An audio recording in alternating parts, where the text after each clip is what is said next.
82. This is AccuWeather meteorologist Joe Lundberg on the Voice of St. Louis, KMOX. Currently, we have cloudy skies around the region, 75 in Florissant and 74 both in St. Peters and downtown at the Arch. The weather sponsored by Chesterfield Fence and Deck. Chesterfield Fence and Deck is your premier provider of fences, decks, patios, sunrooms, and more. Call them for a free estimate today. Now offering 20% off your next outdoor project. Chesterfield Fence and Deck, chesterfieldfence.com. I'm Megan Lynch, KMOX News. The Chris and Amy Show on KMOX. Brought to you by Together Credit Union. Get paid to save with Empower Checking, a new high-yield checking account. Visit togethercu.org/empower. It's the Chris and Amy Show. Check it out.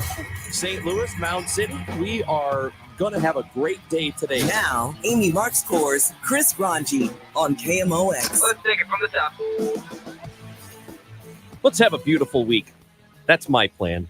It is the Chris and Amy Show, but no Amy today. She's out, but I got John Hancock hanging out with me. Hey. I'm looking at him right now. What a guy. So, how about that? John Hancock, Chris Ranji with you today until 1 o'clock before the Dave Glover Show takes over. And we have various means by which you can communicate with us. We're on social media at Chris Amy KMOX. You can watch us live on Twitter if you want to do that at KMOX 1120. That's our, don't cover your face, John. People want to look at you. Yeah. Do not cover up the camera. All right, sorry. You're on TV every week. Yeah. And you're on TV today. So you can watch us on YouTube as well. We are on the Odyssey app, AUDACY. And by the way, we have a brand new feature, and it is awesome. It is a voice messaging system. All you have to do, go to the Odyssey app, go to KMOX. There's a listen live button. Right next to it is a mic icon. Tap on the microphone icon, and you can leave us a message. It is awesome. We think you should. Got to be 60 seconds or less, however. 60 you can't seconds. go on forever out there. That's right. It will cut you off. Yes. Time now for the top of the order. The top 3 stories everybody will be talking about. A protest of the Michael Brown shooting from 10 years ago. The anniversary happened on Friday, and in Ferguson, protesting happened. A police officer right now is fighting for his life. And the Olympics have concluded. The USA won the most medals. They got 126 of them, 40 gold, 44 silver, and 42 bronze. USA. And while for some reason there was an off day yesterday for the Cardinals, they did not play a game on a Sunday, which is highly unusual. They will start a series tonight against the Reds in Cincinnati. The instructions that I told the members of my police department was that, we're going to allow people to come to the protests and demonstrate peacefully, but there was a couple rules. And one of the rules were we're not going to allow them to destroy property in our city, and we didn't want any violence.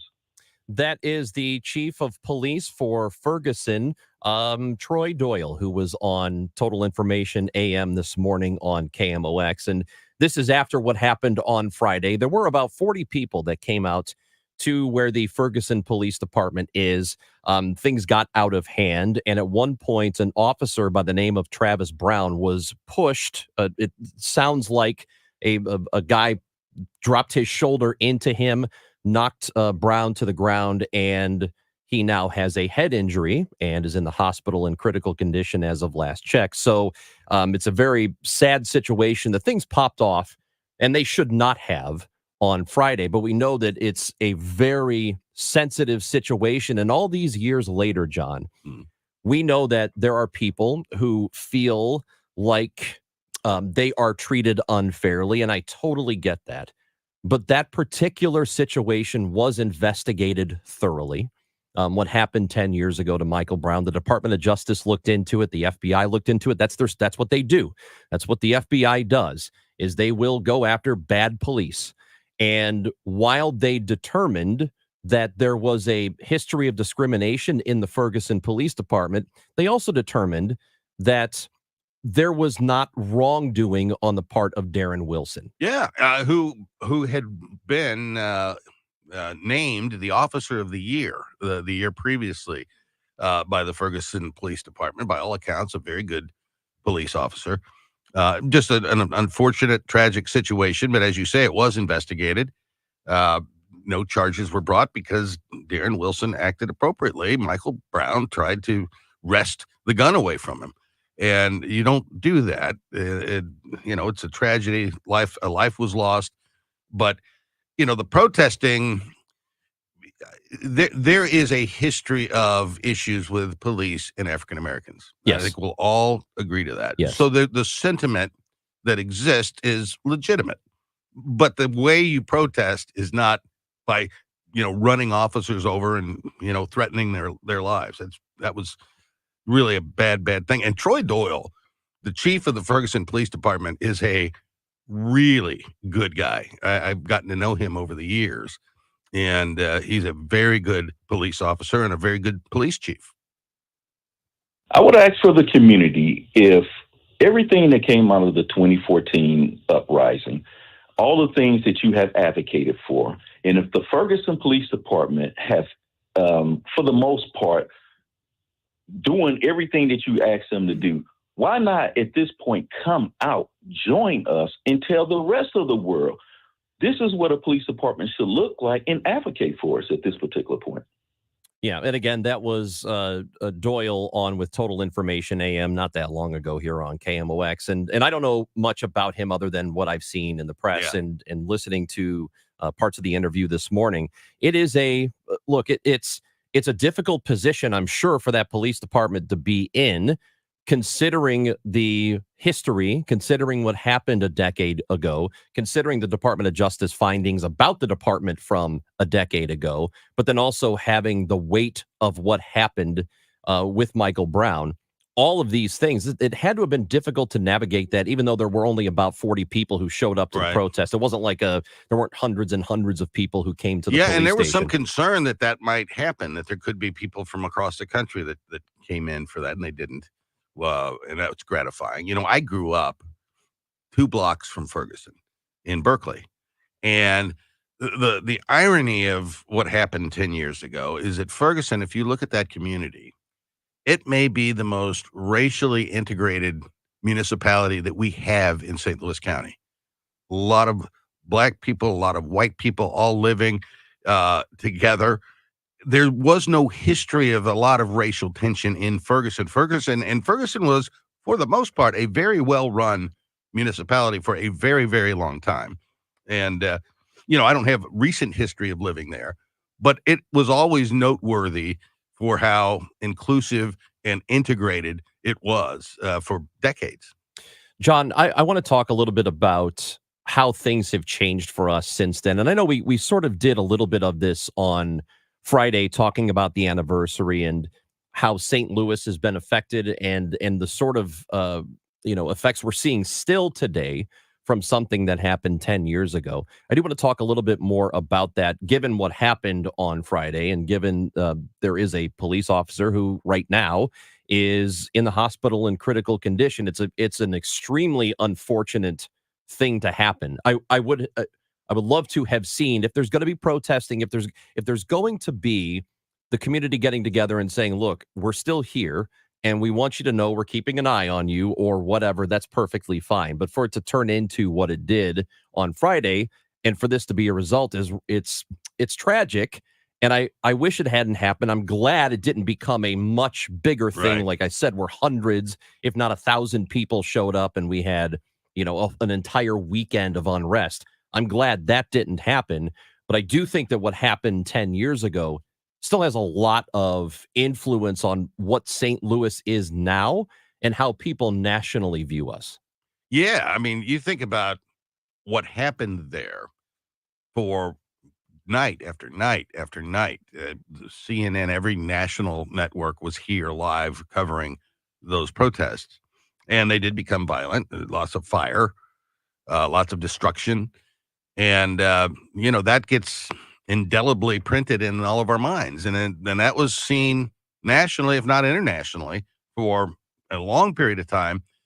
And I think a lot of the bad press that St. Louis has gotten since, I think people in their minds, wherever they may live, anywhere in this country, they remember, oh yeah, that's a city that caught on fire and they had the protest, and it's not been helpful. That's John Hancock. I'm Chris Ranji. We want to hear from you. Of course, the phone line is open, 314-436-7900, And we have the voice messaging feature on the Odyssey app. So open up the app, go to KMOX. You'll see the listen live button, and right next to it is a mic icon. Tap on it and leave us a message. We'd love to hear from you. 314-436-7900. John Hancock, Chris Ranji on KMOX. 2 ways to listen to KMOX in your car. 98.7 in the city, 1120 AM further out.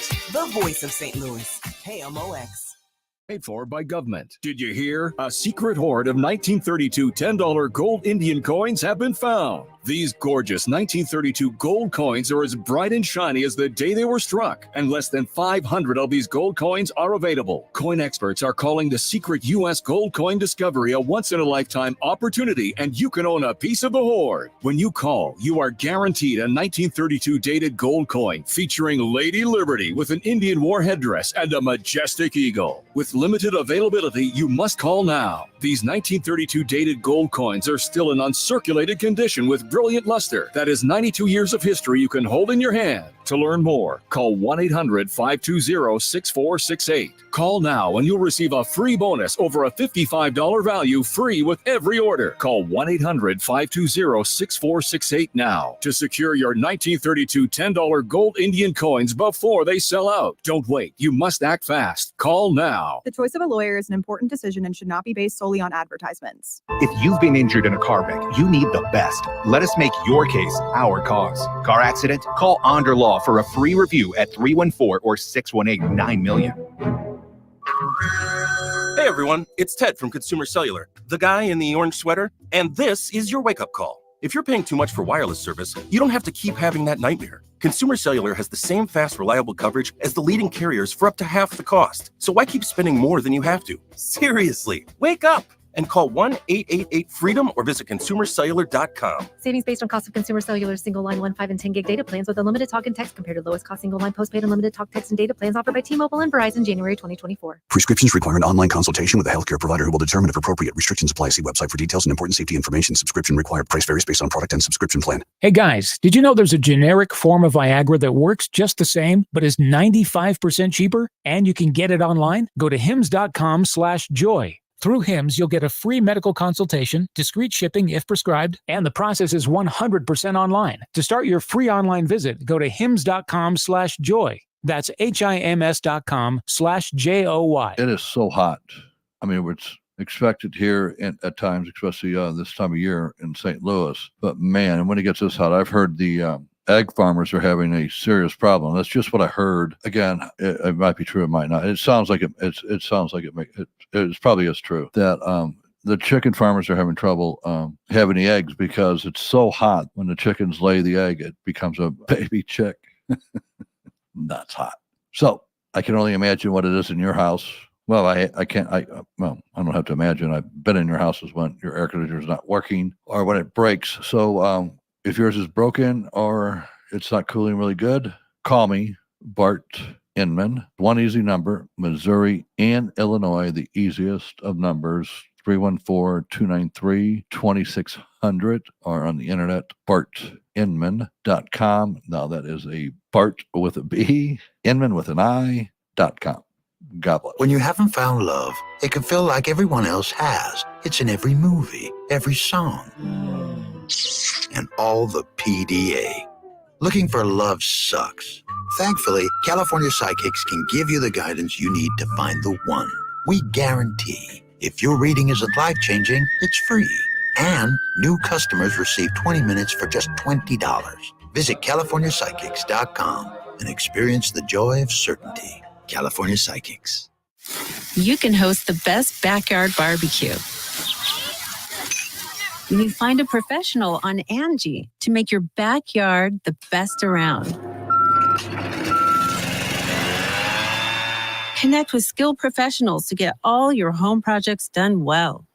Inside to outside, repairs to renovations. Get started on the Angie app or visit Angie.com today. You can do this when you Angie that.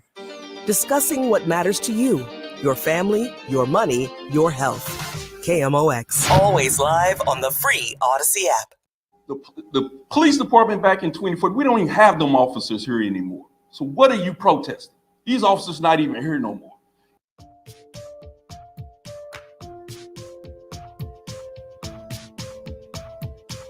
Ferguson Police Chief Troy Doyle, that was during the press conference over the weekend after one of the police officers was injured in some protesting. He was knocked to the ground, hit his head, and in doing so, he is suffered a brain injury. We don't know the extent of it. We do know that he is in critical condition, and hopefully things will turn around for him. But it's a very unfortunate thing to have happen on the anniversary of the Michael Brown shooting on Friday. And again, as John and I mentioned, about 40 people, it was reported, came out to the Ferguson Police Department to protest, and things went off a little bit. Could have gotten, and we've seen it historically, we've seen it get really, really bad. Thankfully, it did not. Unfortunately, though, there's somebody in the hospital as a result of it, but it didn't balloon out of control where there were hundreds, if not thousands of people who showed up. You're not making a point if you're out there tearing up property. They were trying to break through the gate at the police department. You're not making So he was being arrested, and that's what happened. And you're not making a point in doing those things. And certainly assaulting a police officer, you're not making a point. If there is merit to the argument that we need a police department to treat everybody fairly, and but that point's not being made by citizens who act in that manner.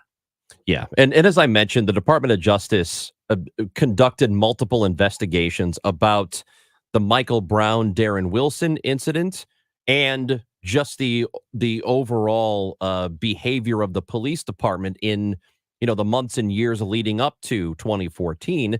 And they did find there was a pattern of abuses of the Fourth Amendment, the 14th Amendment, the First Amendment. They did find all of those things, but then they also found that what happened with Wilson and Brown, Wilson was acting in self-defense. Yeah. And they thoroughly investigated that. And I know I said this during the last segment, but it's important to reiterate this. Sometimes police departments don't like the FBI. They don't like the FBI because they investigate police departments when they do wrong. So that's what happened there. And I think it's pretty clear, even though things really went off in 2014, I think it's pretty clear that while there are abuses by police departments of certain groups of individuals, while that does happen, that particular case was probably not the one that should have set everything off. Right. And you know what I mean? Yeah. That's just, it's unfortunate. It shouldn't have been the poster of that. And the vast majority of police officers do a very good job of protecting their communities. And put yourself in an officer's shoe for a moment. And you've got, a kid who's just done a snatch and grab at a store, and they're walking down the street, and you've been called. You see that this is the kid. I would have to think that police officers have to think twice before they try and apprehend, because they don't know. And for them, any of these altercations could be the last day that they're on the planet if you're a police officer. And I think we sometimes don't look at this from their side of the thing either. Let's visit with Tim in Kirkwood with us on KMOX. Good morning, Tim. Good morning. I think the takeaway, at least my takeaway, should be going back 10 years where this whole incident started, is that can we all agree to just not fight with the police when they pull us over for whatever reason? Well, I think that, most people would agree with you on that. I will say that that there are people who are, when they get pulled over, are legitimately terrified. I know that does happen. When I get pulled over, and it's happened, I'm not terrified. I'm thinking, oh, damn it, I'm going to have to pay. I'm going to have a ticket. Yep. Exactly. That's to me, that's the worst thing that's going to happen. But there are people who are legitimately afraid when they get pulled over that, things are going to go off. Yeah. And I can't be in their shoes. I can't speak for them. Well, and officers, I think, they have some trepidation every time they approach a vehicle. Sure. Had the officer in Baldwin several years ago that just pulled the guy over and ended up, I guess he's maimed for life. Yeah. So.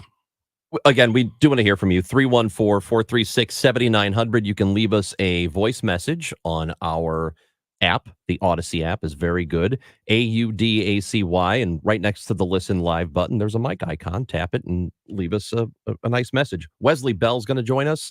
Right. He is the county prosecutor now, but he is also going to be a member of Congress. Maybe. He's still got a general election. I think the odds are pretty good there. Probably Ron. pretty good. Yeah. But, we need to be accurate. Yes. So he did win his primary over Cori Bush, and he is going to join us. And it's very likely he will be elected to Congress to represent District 1. Well, you talk about the impact of 10 years ago. He's a person right there. He came out of that Ferguson, as did Cori Bush. Both of them kind of came to prominence because of what happened in the aftermath of the Michael Brown shooting. And now he's been in Congress and looks like he's on his way there. Yeah, it does. And I know we did discuss this a little bit too, but his candidacy and his rise to becoming a prominent political figure, not just in this area, but in the country, as you look at that, what is your overall assessment of him, of Bell becoming the prosecutor, ending up now the probable District 1 representative? So, he was a better prosecutor than I expected. And I really think he did. And what a contrast he was to Kim Gardner, serving side by side, city and county for many years together. And certainly a preferable choice, in my opinion, to Cori Bush to represent the 1st District in Congress. And, we'll see what his record becomes. But, I'm happy to give him a shot here and hope, really, that he's effective in Congress. And I hope he's effective for the region in Congress, because that's something we just haven't had in Cori Bush, is somebody that really was effective for this region. And I'm hopeful that Wesley Bell can be. We were talking about the both ends of the political spectrum, and how in some cases, in some areas, it has been hijacked by extreme members. Yeah. And for me, I don't have a problem with, on the whole, if you're looking at the House of Representatives, which is a pretty large body of 435 people. It's a lot of people. It doesn't bother me that there are fringe members. I think there probably should be. I think there should be a couple of it's supposed to be members. Yeah, a reflection of the country. Yes, there should be a little bit of balance there. Not everybody should be in the middle. I think the majority of the country wants there to be moderation, but I think it's still good to have some voices who are on the opposite ends. It seems to me like people in District 1, and I know the city voted heavily for her, or more for Bush than they did for Bell. It was the county where Bell did well and ultimately is going to win that seat. It seems, John, just from an outside perspective, that people are looking for there to be more moderation. Yeah. In that district, and hopefully in this area. So there used to be an organization here. I know we're short on time. But there used to be an organization here, meetings that I attended, I don't know, 10, 15 years ago, called the Center-Right Coalition. And it was a bunch of people that were active in politics, who were conservative, but it was a center-right coalition. And it was, center-right is where I think most of the country is. I think there's more folks center-right than there are center-left, but regardless. And that organization, over the course of time, got more and more and more and more stridently right. And yet here it was, the center-right coalition. Well, they don't even call it that anymore. And I don't even know if they still meet or not. But there is this tendency for politics to get more strident. And when you have a primary system like we do that rewards that, it ends up affecting the folks that are in elective office. The conventional wisdom is that people are more motivated. The fringier folks are more motivated to vote when it comes to primaries. Yes. Does it indicate anything to you that primary turned out the way it did? Because we've seen across the country people like Liz Cheney get primaried out. Right. because the fringier people voted her out. Yeah. So does that say anything to you about District 1? Well, yeah. I mean, you had the city and county voted completely. Corey Bush carried the city in that election against Wesley Bell, and he overwhelmingly carried St. Louis County. I think because the turnout was higher than it typically is in a lower volume primary, that was helpful to Wesley Bell. Wesley Bell is the Democratic nominee for the 1st Congressional District, also the St. Louis County Prosecuting Attorney, and he will be joining us next. We'll talk to him when we come back. John Hancock, Chris Ranji on KMOX. It's time for a $98 AC tune-up. Philo's got a world of entertainment for you to explore with just one subscription. Sign up today and start watching all the networks you love, like A&E, MTV, Discovery, VH1, TLC, Lifetime, Hallmark Channel, and so much more. Featuring current seasons of all the best drama, true crime, reality, and family-friendly shows you can't afford to miss. And with up to 3 streams at once, you'll never have to fight about what to watch. Get started today and unlock our library of over 75,000 movies and shows, and save all your favorites with the unlimited DVR, so you can rewatch them anytime, anywhere, for up to a year. Philo now includes access to AMC Plus. You can discover your next obsession from its collection of hit originals like Mad Men, The Walking Dead, Killing Eve, Orphan Black, and tons of blockbuster movies. There are no contracts, no commitments, and no hassles. For just $28 a month, Philo's a better way to watch TV. So what are you waiting for? Visit philo.tv and sign up today to start your 7-day free trial. That's philo.tv. Tune into the Home Improvement Show, sponsored by Mosby Building Arts, Saturdays 11 a.m. to 1 p.m. on KMOX for expert advice on remodeling, design, and construction. This live Q&A show begins at 11 a.m. or find podcasts at mosbybuildingarts.com.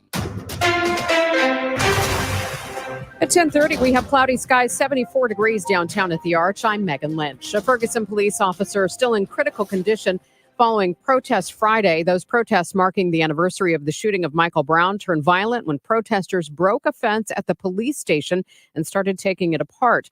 Officer Travis Brown was part of the team that responded. Police say Brown was tackled to the ground and suffered a traumatic brain injury. Police Chief Troy Doyle joined us live this morning on KMOX.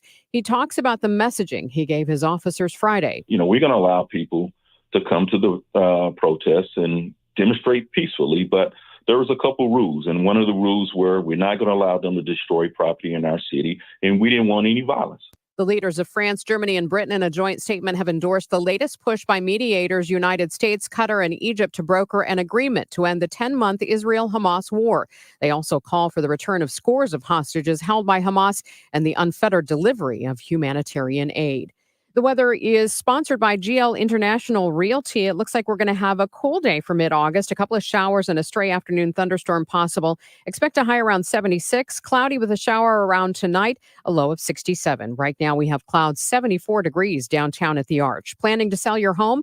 Work with the very best. Gloria Liu with Your Home Sold Guaranteed Realty will guarantee to sell your home at your price or she'll buy it. Visit GloriaHasTheBuyers.com. I'm Megan Lynch, KMOX News. Broadcasting from the Underlaw Entry Lawyers, GetJim.com studios. KMOX. Hey, fantasy football fans, do you want to be the owner who was doing a cram session the night before the draft? I didn't think so. You need to start your prep now. This is Faraz from Upper Hand Fantasy. Zach and I are here to get you ready for your fantasy football drafts with insights and advice. From sleepers to busts, we've got you covered and give it the upper hand on your friends. Today is the day to start getting ready for the draft. So join us and stay ahead of the competition. Follow and listen to Upper Hand Fantasy on the free Odyssey app or wherever you get your podcasts. It's the greatest pop rock of the 60s and 70s. The Happy Together Tour 2024 with the Turtles. Jay and the Americans. The Association. Badfinger. The Vogues. And the Cowsills. This Friday night, the Family Arena. Reserve seats on sale now at the Carroll House Furniture box office located at the Family Arena or Ticketmaster. Get ready for the all-new Athleta Presents Gold Over America Tour. Join Simone Biles and America's best gymnasts for a night of action-packed gymnastics. October 15th at the Family Arena. Fun for the whole family. You and your kids will love this high-energy spectacle. Music, lights, breathtaking flips, and Gold Squad dancers. Let's GOAT. October 15th at the Family Arena. Tickets on sale now at goldoverAmericaTour.com. Join Mark Patrick seminars and lose weight or stop smoking guaranteed. Early bird special only $49.99. Seminars Tuesday, August 13th at the Holiday Inn Express and Suites St. Louis Airport in St. Louis, and Wednesday, August 14th at the 4 Points by Sheraton St. Louis Fairview Heights in Fairview Heights. Weight loss seminar 5:30 p.m. Stop smoking seminar 8 p.m. Retiring soon? Get the information you need by joining Kyle Jones and Matt Allgeier of Fira Capital Management for your retirement highway, Sunday mornings at 9:30. Investment advisory services made available through Pine Ridge Advisors, LLC, registered investment advisors. Securities made available through AE Financial Services, LLC, member FINRA and SIPC. For everything St. Louis Cardinals, it's Cardinals Conversations. Use the Odyssey app or hear it on your favorite podcast platform. From game analysis, player and management interviews, it's exclusive Cardinals content from KMOX Sports, where the Redbird talk never stops. Somewhere in the 11 o'clock hour, we began seeing individuals approaching the fencing in front of the police department. They began shaking the fencing violently. And we will release some video here relatively soon, maybe as early as tomorrow. That is the chief of the Ferguson Police Department, Troy Doyle, on Total Information AM today on KMOX after there was some protesting that happened on the anniversary of Michael Brown's shooting. And that anniversary, the 10-year, was on Friday. It ended up with one of the Ferguson police officers being shoved to the ground and hitting his head on the way.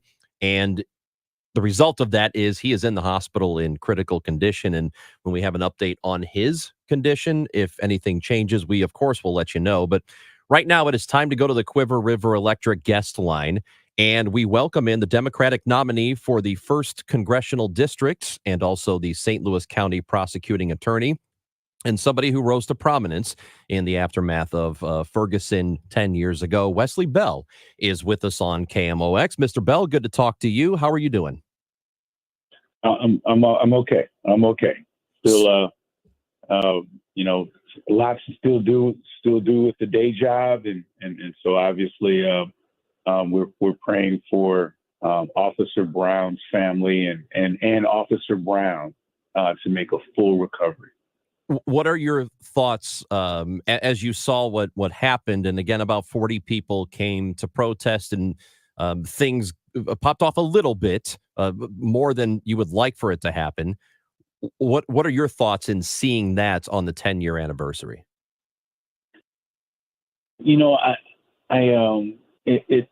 I do understand that folks have their freedom of speech, and we respect people's First Amendment rights. But it can't cross over the line to where people are being harmed or property is being damaged. And then also, Chris, I have to ask, what are we doing? What is the goal here? Because if the goal is about a particular case 10 years ago and prosecuting a particular case, well, there is no dispute on whether or not that case can be prosecuted. It cannot.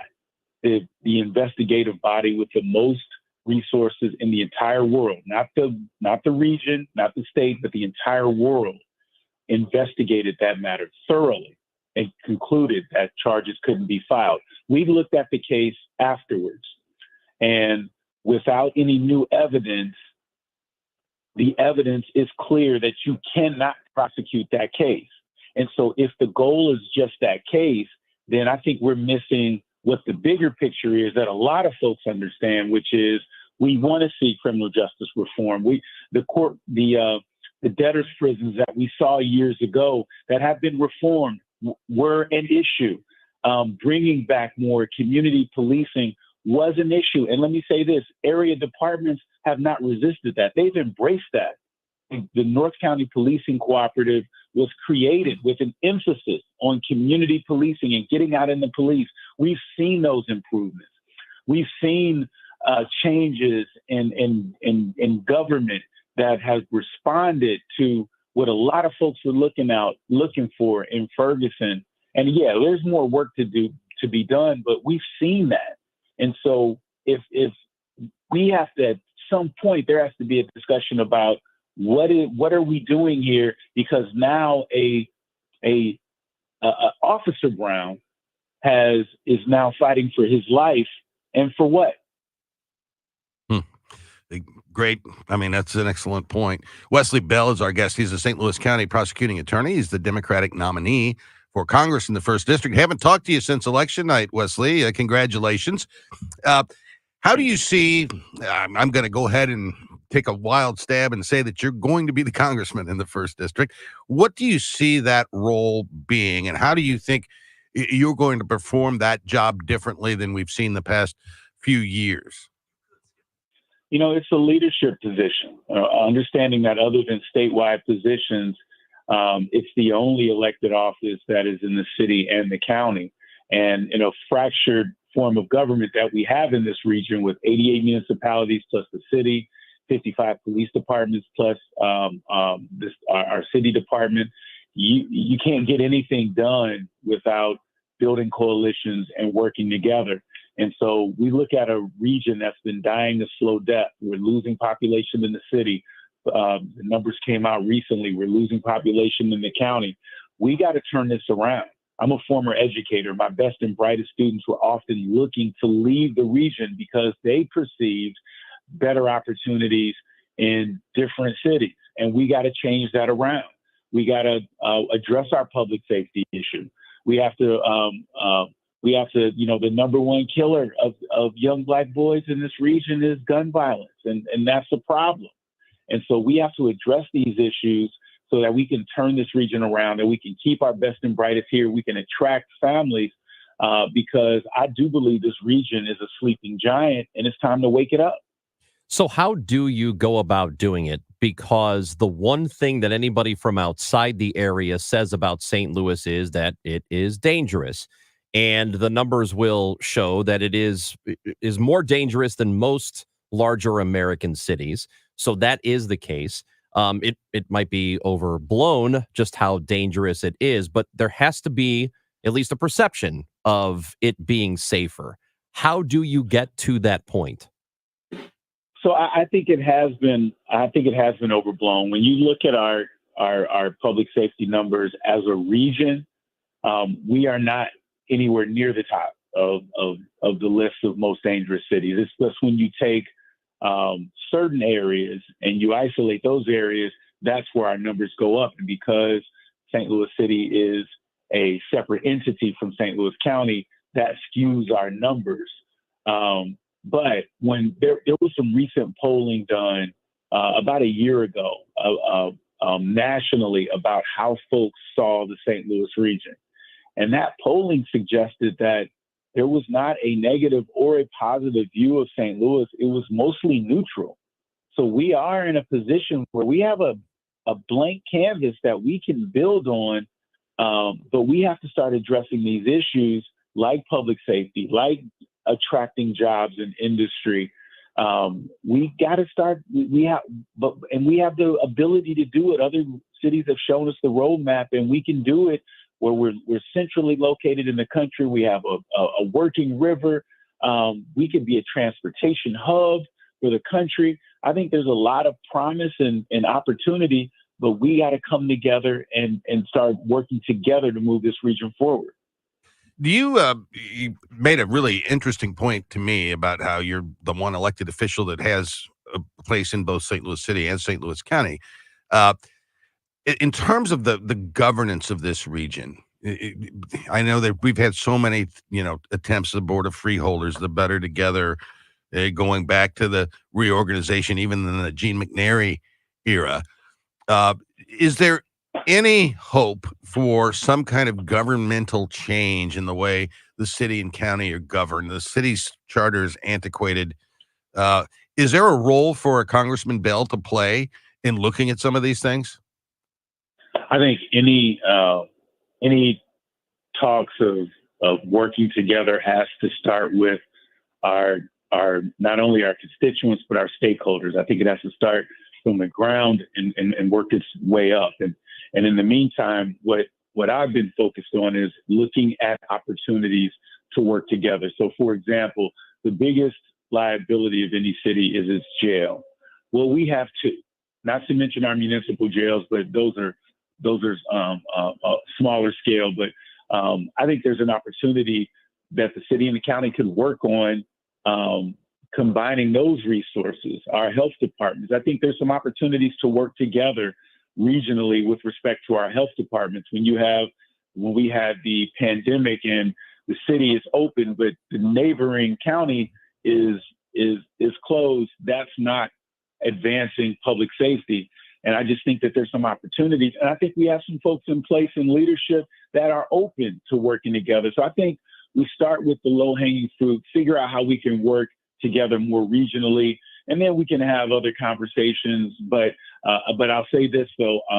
We got to sit down and talk, and that includes our municipal partners. They have to be at the table as we're looking at how we move this region forward, because when we look at other places, Indianapolis, when we even look at Kansas City, look at Detroit and Atlanta and Phoenix, these regions work together to turn it around, and that's what we're going to have to do. You know, you're referencing and you said this earlier in talking about crime numbers, the separation of the city and county and how that's long been an issue in this region. And I think that most people would agree with that.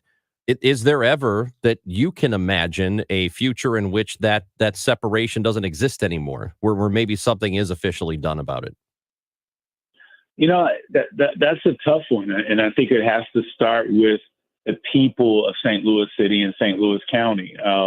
I think in the past, a mistake that's been made is that, plans have been created and then kind of shoved down the throat of voters and constituents, as opposed to figuring out what it is that residents of this region want, and then figuring out ways we can work together to get it done. And so I think those are conversations that we can have, but I think they have to start with the voters in this region and the constituents in this region on what they actually want, instead of folks like me and other elected officials telling people what they want.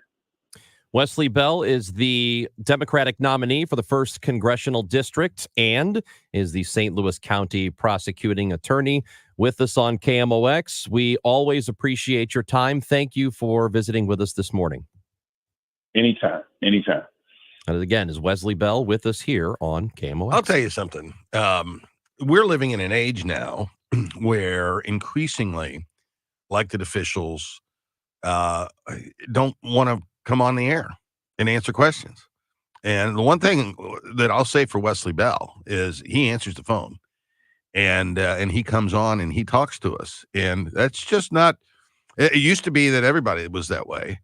But these days in the politics that we have now in this country, it's becoming rarer and rarer and rarer for folks to want to come and expose themselves to audiences like this, when they can choose to channel all of their communications through their social media networks and their little talk isolation bubbles to their own people. Kudos to Wesley Bell for coming on here. Which, if that's how you want to communicate to people, fine, go ahead and do that. But there is a lot of value to doing interviews, especially with local media. Right. And I understand that there might be some outlets, some stations in town that you may not feel like are going to be fair to you when you talk to them, because there are agenda driven ideas, right? So I get that, but you probably should still make yourself available every now and then. Yeah, I thoroughly agree. Yeah. That's John Hancock. I'm Chris Ranji. You are welcome to visit with us. The text message and phone line is 314-436-7900. You can leave us a message on the Odyssey app as well. Click the mic icon and tell us what's on your mind. Be glad to listen to it and maybe play it. You never know. This is KMOX. 15 years ago, we were adding on to our home, and so I convinced Sean we should update the kitchen. We did some research, and we decided to go with 3-Day Kitchen and Bath. Their reputation was phenomenal. To design, do the construction and the finish work, what we wanted was what we got from start to finish. So fast forward 15 years, our family's changed. We've gotten bigger. There just wasn't the space in the kitchen anymore. People were banging into each other. We decided 3-day kitchen and bath. Here's the problem. What are our solutions? Comparing working with 3-day kitchen and bath 15 years ago, today, their ability to design what you want was the same. Everything has been what I want. The quality of 3-day kitchen and bath, I think, is phenomenal. The countertops and the cabinets that they use are great. They were just good guys doing good work. For more about your new kitchen or bath, visit 3daykitchen.com. 3-day kitchen and bath. The Ultimate Drive, hosted by Albert Pujols and benefiting the Pujols Family Foundation, returns Monday, September 9th to Topgolf in Chesterfield. Enjoy dinner and drinks, play golf with a celebrity, and support Albert and the Pujols Family Foundation. Limited bays remain. Reserve yours today at PujolsFamilyFoundation.org or go to KMOX.com/events for more information. The Ultimate Drive, hosted by Albert Pujols, sponsored in part by KMOX and Topgolf. Paid for by government. Did you hear? A secret hoard of 1932 $10 gold Indian coins have been found. These gorgeous 1932 gold coins are as bright and shiny as the day they were struck, and less than 500 of these gold coins are available. Coin experts are calling the secret U.S. gold coin discovery a once-in-a-lifetime opportunity, and you can own a piece of the hoard. When you call, you are guaranteed a 1932 dated gold coin featuring Lady Liberty with an Indian war headdress and a majestic eagle. With limited availability, you must call now. These 1932 dated gold coins are still in uncirculated condition with brilliant luster. That is 92 years of history you can hold in your hand. To learn more, call 1-800-520-6468. Call now and you'll receive a free bonus over a $55 value free with every order. Call 1-800-520-6468 now to secure your 1932 $10 gold Indian coins before they sell out. Don't wait. You must act fast. Call now. My house has a new glow. I love my windows. Universal Windows Direct. Call 314-334-2522 to schedule your free in-home estimate today. And for every 2 windows you buy, you get the next 2 free plus 0% financing for 60 months. For the last windows you'll ever need, go to UWD.com. Like me, you'll be saying, I love my windows. I love my windows. They've got that brand new home effect.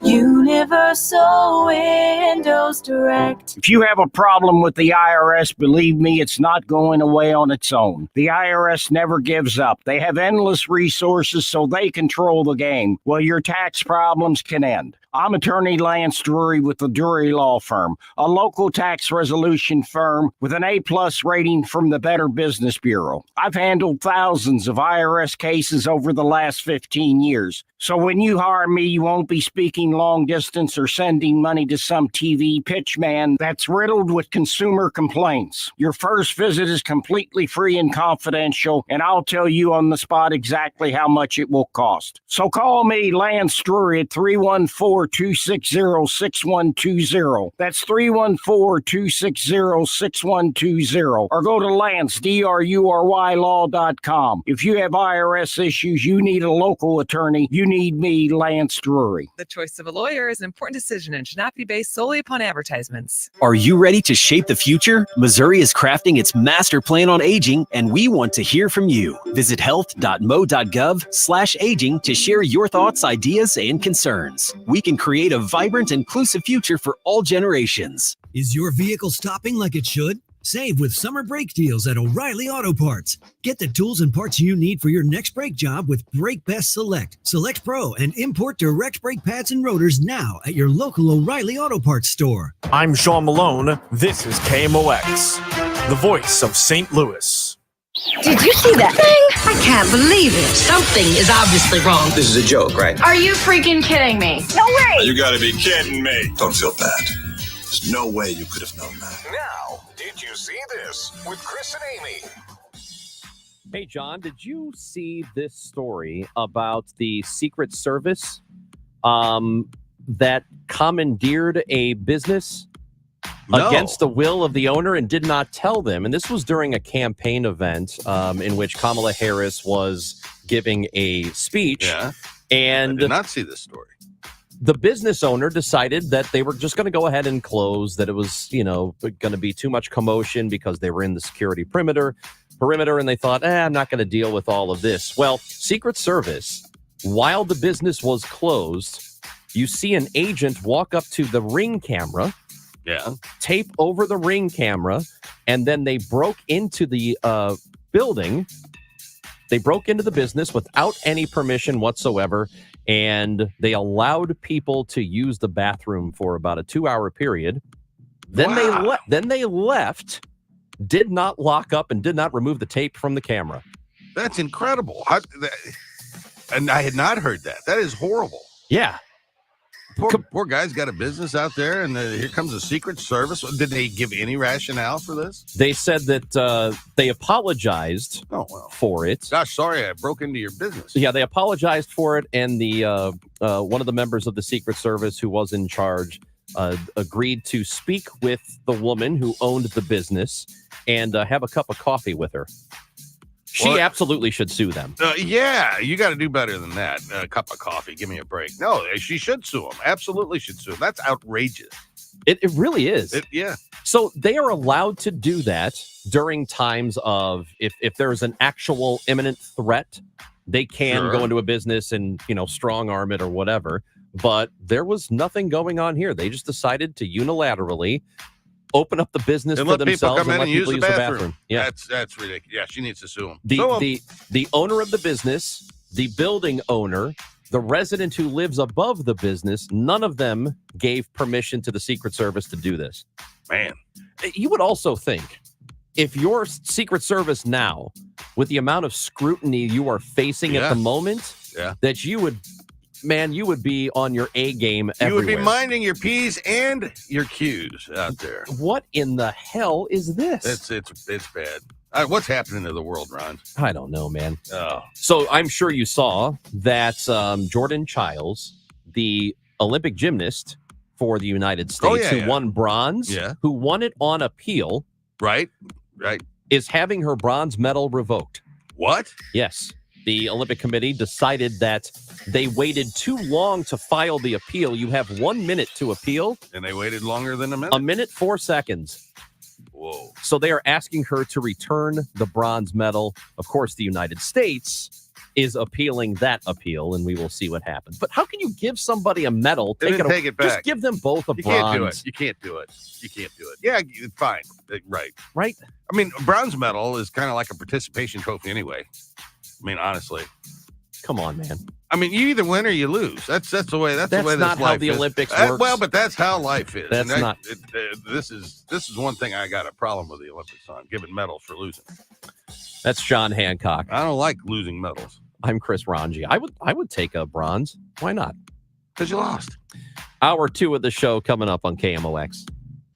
Summer is here. Time to enjoy baseball, barbecues, and the shade of your trees. When it comes to tree care, call the certified arborist at Gamma Tree Experts. Hi, I'm Tim Gamma. Protect your valuable trees from storm damage or devastating insects such as the emerald ash borer. Knowledge and quality are hallmarks of our reputation. For pruning, spraying, fertilization, or removals, call Gamma Tree Experts today at 314-725-6159 or visit us at gammatree.com. Your trees deserve the best care. Hi, I'm Officer John Van Gordon, recruiter with the Springfield Police Department. We are currently looking for driven, qualified, and team-oriented citizens to become the next generation of community-minded servants here in Springfield. Our salaries and benefits are paid from day one. Plus, right now, new recruits are eligible to receive a $5,000 hiring incentive, and experienced officers looking to transfer are eligible for $10,000. To learn more, visit GoSPD.com. That's GoSPD.com. Brought to you by the Springfield, Missouri Police Department. We're joined once again by Dr. Colleen Bosler of the Audiology Center. Doctor, let's address the elephant in the room. Over-the-counter hearing aids. Charlie, it's no secret that a cheap amplified listening device has been on the market for years. But what makes these devices different in recent news is that they now can market them as hearing aids. So there is a newfound interest. But it's important to understand that these devices do not have a prescription for the patient's specific loss, which can be dangerous and ineffective.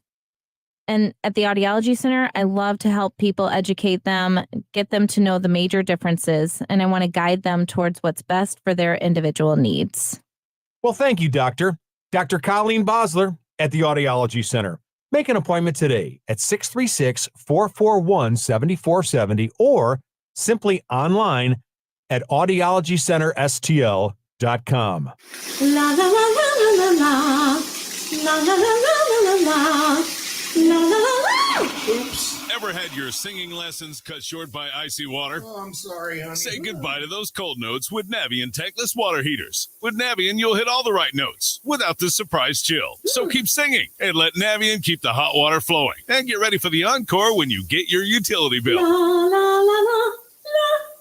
Navien tankless water heaters. Visit tanklessmadesimple.com. Wesley Financial Group is not a law firm. Are you a victim of the timeshare trap and think there's no way out? I'm Chuck McDowell, founder of Wesley Financial Group, the original timeshare cancellation expert. And I'm here to tell you that there is a way out. All you need to do is give my office a call. I will send you a timeshare exit information kit absolutely free, explaining how the timeshare industry works and your options for cancellation. Call Wesley now for your free info kit. 800-790-1400. 800-790-1400. KMOX, KECK HD2, K254CR, St. Louis.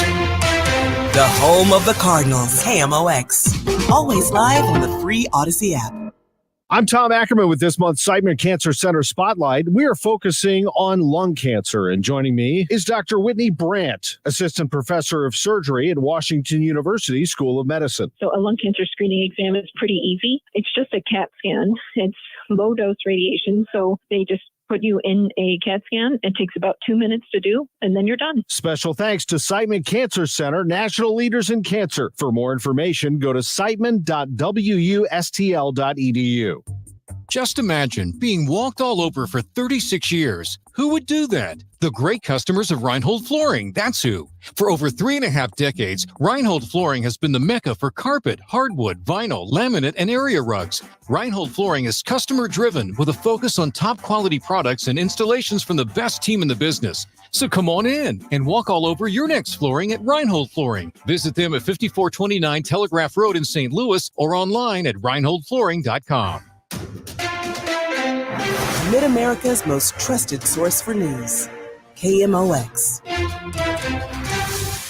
At 11 o'clock, we have cloudy skies, 75 degrees downtown at the Arch, and it looks like we've got a band of rain coming in from the west. We'll have the complete forecast coming up. I'm Megan Lynch.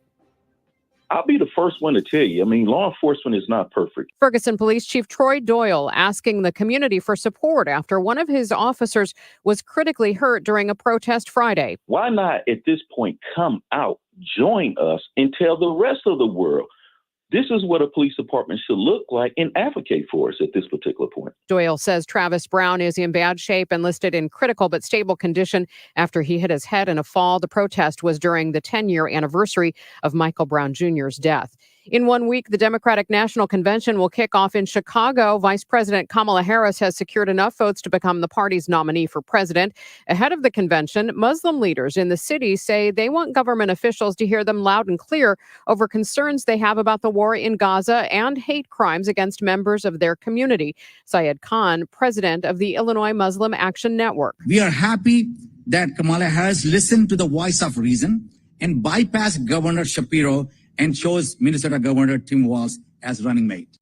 U.S. Defense Secretary Lloyd Austin has ordered a guided missile submarine to the Middle East and is telling an aircraft carrier strike group to speed up its arrival to the region. The threat of possible attacks from Iran and Hezbollah on Israel looms following the killings of Hamas's political leader and a top Hezbollah commander. CBS News correspondent Charlie D'Agata has more on the concerns of an attack. If one of these missiles goes astray, hits a residential area, hits civilian targets, then you can expect an escalation from Israel. That's what everybody's trying to avoid. Hezbollah doesn't need this. Iran definitely doesn't need it. And because of the delay, it's been a couple of weeks now, there are some people who are saying, well, maybe Iran really hasn't decided what they're going to do yet. The Vatican calling on Iran to refrain in every way from fueling the Middle East conflict. From the KMOX Business Desk, in the name of consumer protection, a slew of U.S. federal agencies are working to make it easier for Americans to click the unsubscribe button for unwanted memberships and recurring payment services. A broad new government initiative dubbed Time is Money will impact industries spanning from healthcare, fitness memberships, media subscriptions, education, and many more. Monday's announcement includes new FCC efforts to consider imposing requirements on communications companies that would make it as easy to cancel a subscription or service as it was to sign up for one. The Dow from Stifel this hour is down 31 points at 39,465. And getting a check of the roads this hour, it looks like we do have some issues on westbound 64, just past Route K. It's on the right-hand shoulder, a stalled vehicle there. All lanes are open, but a little bit of a slowdown. Also, watch for some road work on westbound 70 before you get to Lambert Airport. They are off to the right-hand shoulder. A check of the forecast now. Here's Dave Murray. Cool temperatures for August, 77 doing it for the high today, but a changeable sky and still some scattered thunderstorms around, but the action will be kind of falling off as we work our way through the mid to late afternoon hours, but still some heavy rain possible with some of these storms. Tonight, partly to mostly cloudy, little break, 68. Tuesday, partly sunny. Next batch of scattered thunderstorms focused on Tuesday afternoon. 81 degrees. Wednesday, partly sunny. Another batch of scattered storms, mainly in the afternoon on Wednesday, 83, and still unsettled Thursday and Friday. I'm meteorologist Dave Murray for the Voice of St. Louis, KMOX. We do have some pretty heavy rain right now moving through Jefferson City on into Herman and Troy. It has not hit the immediate St. Louis area yet, just dipping into Wentzville at this point. Right now we have cloudy skies, 76 degrees in Florissant, 74 in St. Peter's, 75 downtown at the Arch. I'm Megan Lynch, KMOX News.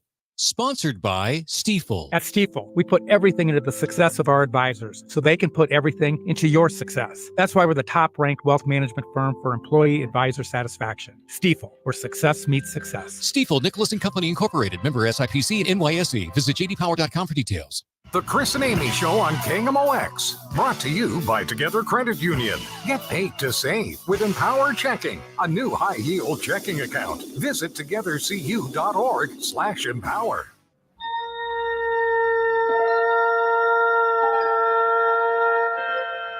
Space, a final frontier.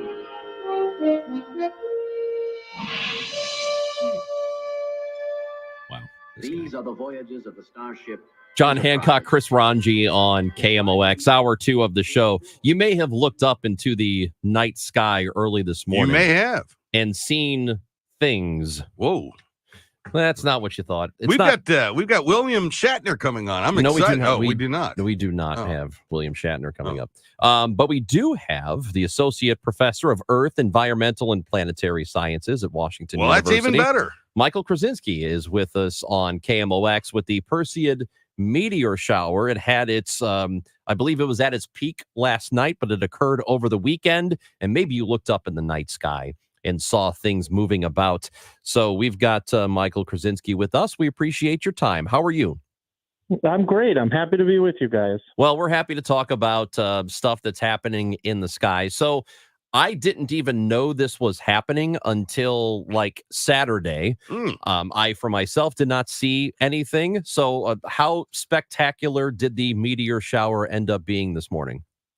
Well, it's dependent on where you are and on clouds and what time the moon comes up and how dedicated you are. But this has been a pretty good year for the Perseids.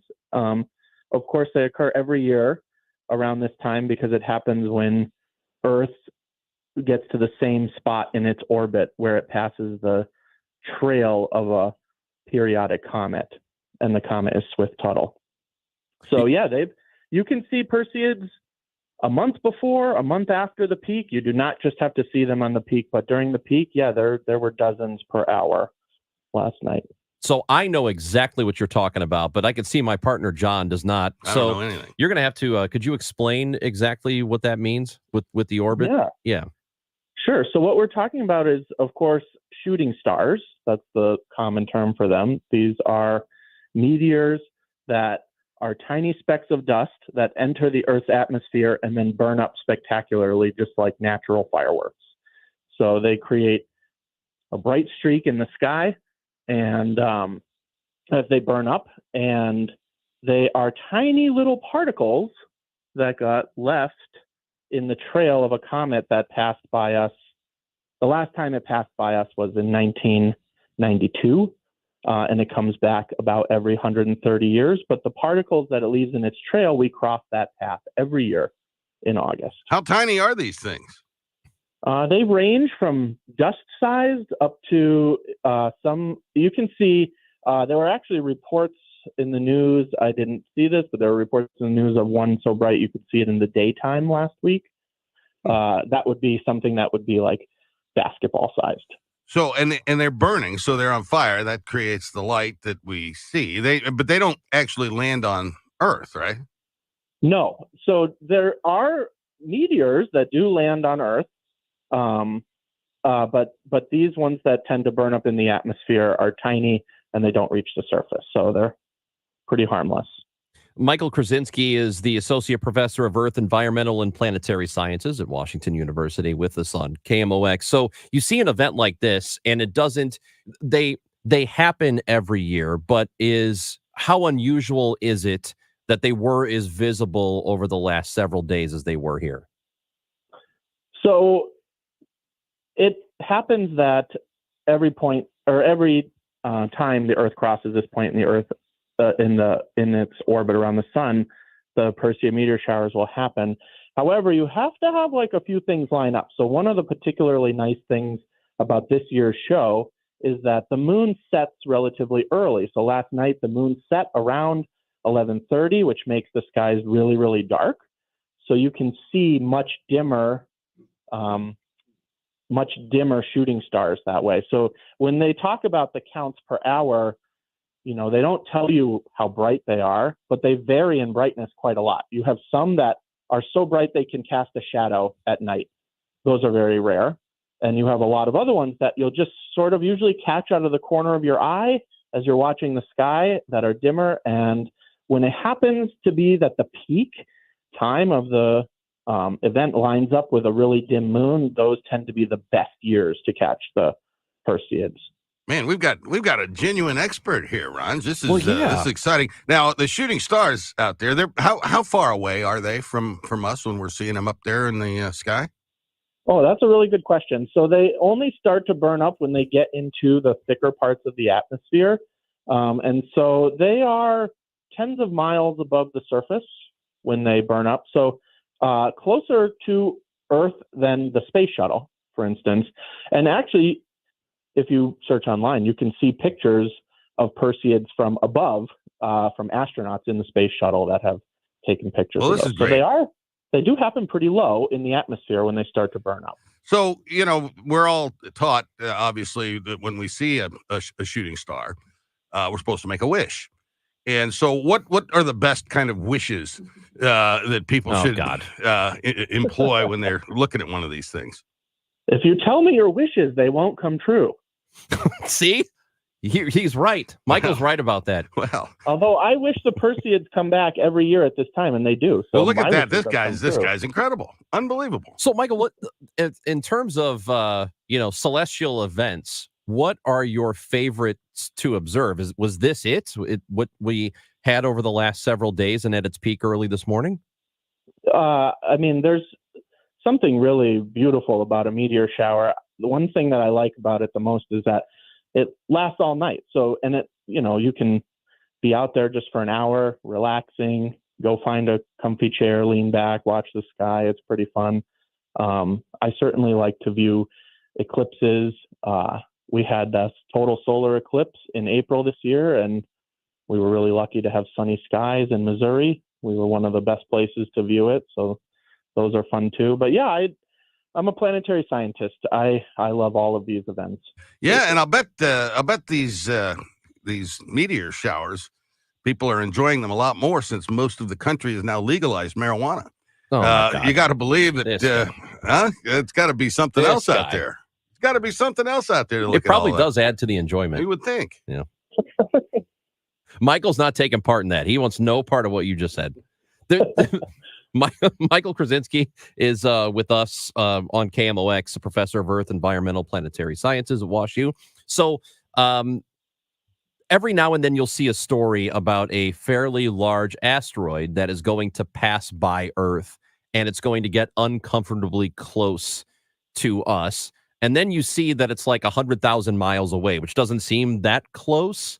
What is the closest call we've had that, is there one recently where one has become, maybe 100 miles or 500 miles or whatever it is? Well, that's a good question. In 2013, actually, there was one of these really close calls that was reported in the news. So that was 11 years ago. And, when that happens, people look to the skies and they're interested. And it's like you said, it's not that close. But it just so happened that when we were watching this asteroid that was quite large, I think it was 5 or 6 miles maybe in diameter. When we were watching that one, another meteorite hit Siberia at that time. And people confused the two. And that one actually was much smaller than the one that was supposed to graze by. But that one was so large, it was about the size of a house, and it exploded very low to the ground, but above the ground, and actually was strong enough to blow out windows in buildings in Chelyabinsk, Siberia. And that happened right at the same time as this other close call was supposed to happen with one of these large asteroids. So that was a funny coincidence. But in general, we have mapped now from telescopic surveys all of the asteroids that cross Earth's orbit down to about the size of a kilometer. And that's about 1/5 of the size of the one that killed the dinosaurs. So we actually are pretty in the clear for big things as far out as we can predict them, their orbits. And, we can predict orbits 10,000 years into the future. So when you say that you've mapped out all of them, do you mean all personally? Oh, not you, but we have, as a scientific community, has identified all of them. Is our technology good enough that there won't be one that sneaks by? Yep. Of that size. But we still can't map out all the smaller ones. And those are not devastating to the planet if they hit, but if they happen to hit downtown St. Louis, that would be very bad. Yes, very bad. Those smaller ones, so we've mapped everything down to about a kilometer in size, about 1/2 mile in diameter. And beyond that, we're still mapping things and trying to get our catalogs fully up to date. So it's pretty, we won't have any massive asteroids hit us by surprise. Okay. Do these things all have names, all of these asteroids? They have designations like numbers. And actually, asteroids, there is a process for naming them, but they each get a number, basically the order for which they were discovered. So there's asteroid 1 series. Series is the name. Number 1, that was the first one ever discovered. And there are hundreds of thousands of asteroids that have numbers now, and the majority of them are not named. What is the smallest one that would cause an extinction level event for us? Like how? That's a tough question because it does matter what it's made out of. For instance, like if it's an iron meteorite versus a rocky meteorite, and how fast they're moving and how direct the hit. So it's hard to pin that down. Yeah. Okay. Well, I think everybody wants to know that. Just if we need to be on the lookout for it, but you said we're good for how many years? 10,000? Yeah. Oh, we'll be gone by then. I wonder why the people who study these meteors are not called meteorologists. Okay. No, Michael, I apologize. I find that to be a puzzle. That's what this has been all morning. It's been like this all morning. Michael, we appreciate your time. Thank you for visiting with us. And thank you for putting up with our nonsense. Yeah. And we'll call you again when we need some expertise, which we could use all the time. Come on there again. And I would just say people should go out and look for them tonight, tomorrow night, just because it's not the peak. You can still enjoy some shooting stars. So. About how long will it last? Or will you be able to see it from where we are? It'll be peak for a few days. Yeah. Okay. It dies down, but you can see some. So. Michael Krasinski, we appreciate it. Thank you for talking with us today. Yeah, very good. Michael is the associate professor of Earth, Environmental, and Planetary Sciences at Washington But University. he's not a meteorologist. No, that's a completely Why are different they thing. called the weather? Why are the weather people called meteorologists if there's no... You know what? I did know the answer to this at one time, and I've forgotten. All right. Well, I'm gonna get to the bottom of this. Well, I do know this. Yeah. Meteorology is very difficult. Oh, it's tricky out there. People think it's easy. Yes, predicting they the weather. think it's easy because Couple of clouds up there. Yeah, they think weather people are guessing. No. So in college they'll take a meteorology class thinking it's going to be easy, and it's one of the hardest science classes they've ever had. You got the dew point out there. I mean, there's a lot going on. I know all about the dew point. I know it. John Hancock, Chris Ranji on KMOX. We all hear the radio ads about the IRS. They tell you to be afraid, to be scared, and they try to frighten you into calling. I'm not here to do that. Tax Relief Advocates is different. TRA is here to tell you that if you owe money to the IRS, whether it's $5,000, $50,000, or $500,000, we have a solution. It doesn't matter if you're sitting in your car, at work, or with your kids. No matter where you are, call now. 800-575-6481. Don't lose hope. TRA can eliminate or reduce what you owe to the IRS. Generous programs are now available that can give you a fresh start. Our passion is taxes and helping individuals fix their IRS problems. We have over 1,000 5-star reviews on Google and an A+ with the Better Business Bureau. You don't need to be afraid of the IRS any longer. End your tax nightmare today by visiting us online at TRA.com or call 800-575-6481. That's 800-575-6481. Tax Relief Advocates. Real solutions for real people. It's Tom Ackerman for Ophthalmology Associates, the doctor's doctors, 314-966-5000 or online at youridoc.com.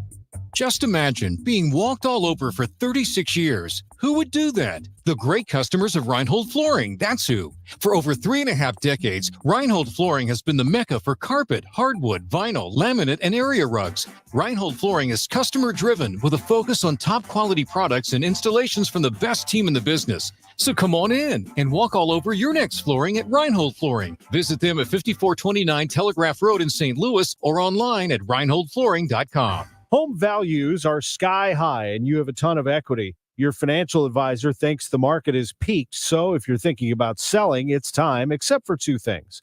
High interest rates will burn you on a new home loan, and you're not ready to move. Savvy financial advisors suggest Truehold's new Sell and Stay program. It's ingenious because they buy your home now while its value is high, but you can stay in your home as long as you want with an easy, affordable lease. Smart, right? Truehold will make you a solid cash offer, not a lowball offer like the others. It's based on your home's current value. The cash is yours to travel, pay off bills, or secure your retirement. And again, you can stay in your home with a comfortable lease. Truehold covers property taxes, insurance, and maintenance. See how much Truehold will pay for your home today. Call 1-855-300-9993 or visit Truehold.com. The smarter, faster way to cash out on your home's value without moving. That's Truehold.com. At 1-800-GOT-JUNK, we believe. We believe in repurposing the junk we make disappear. We donate the donatables so that a new family can love them. Those items get a new life. We believe in recycling the recyclables. Raw material for brand new products. And we believe in returning natural resources to the earth. And we believe in you. We know you want to make a difference. Let us help you do that. All you have to do is point. Call 1-800-GOT-JUNK. Or visit 1-800-GOT-JUNK.com. What if I told you your home movies are already past their prime? It's true. The magnetic tape used in VHS and camcorder tapes only lasts between 10 to 20 years, which means your baby's first steps, weddings, and family vacations are fading away as we speak. Digitizing your old media with Legacy Box stops this fading process in its tracks. And by preserving your recordings, they're safe forever. Legacy Box is simply the best way to preserve your past, which is why they've been trusted by over 1 million families. Your memories are meant to be shared, not chewed up by the VCR or worn away with time. For a limited time, you can convert your tapes to digital for just $9 a tape. There's never been a better time to convert your entire collection. That includes film reels and photos too. Visit legacybox.com/value to get our $9 sale. That's legacybox.com/value to unlock our $9 offer. Legacybox.com/value. Conversations that hit close to home. From schools to your pocketbook. The voice of St. Louis, KMOX.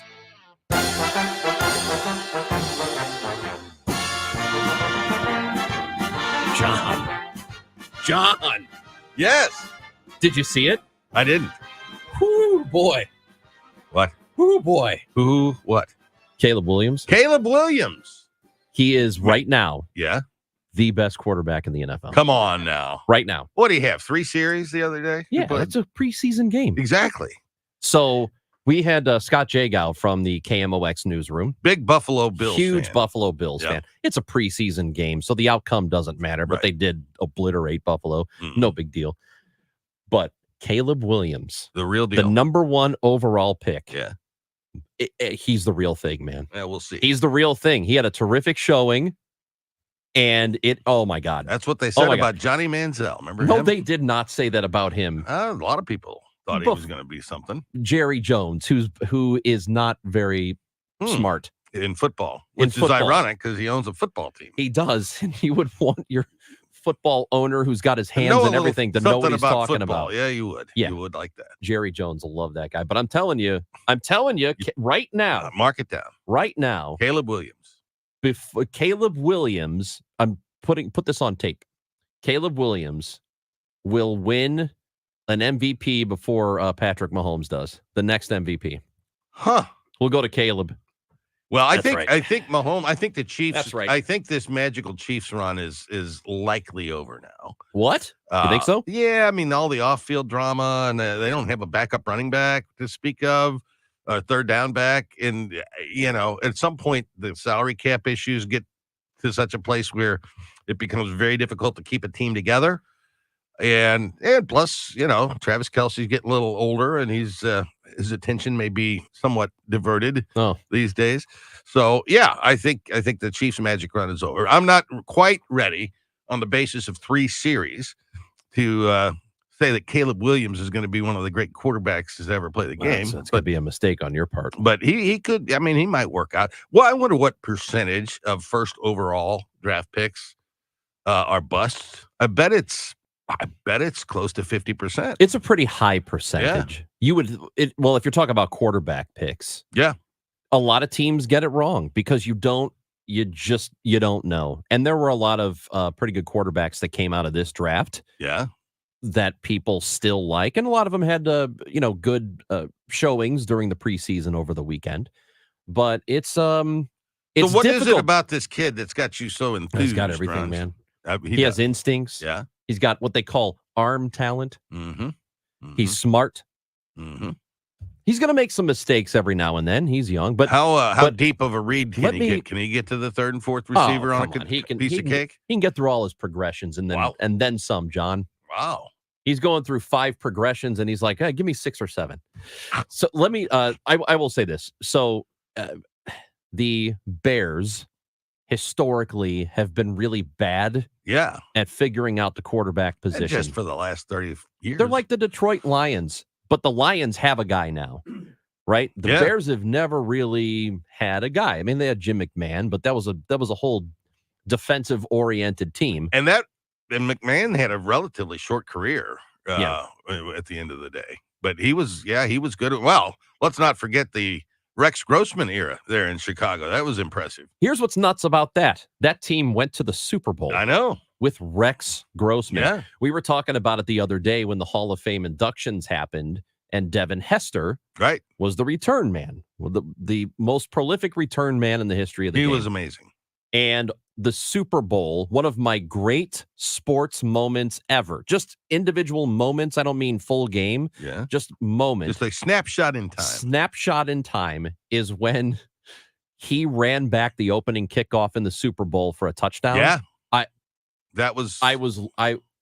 was with a crowd of people and we were all losing our minds. It was such a great sports moment. They lost the game. Let me lay a little trivia question on you here. Who was the Rams kick returner who ran a touchdown back in the Super Bowl? Did Azakim? No.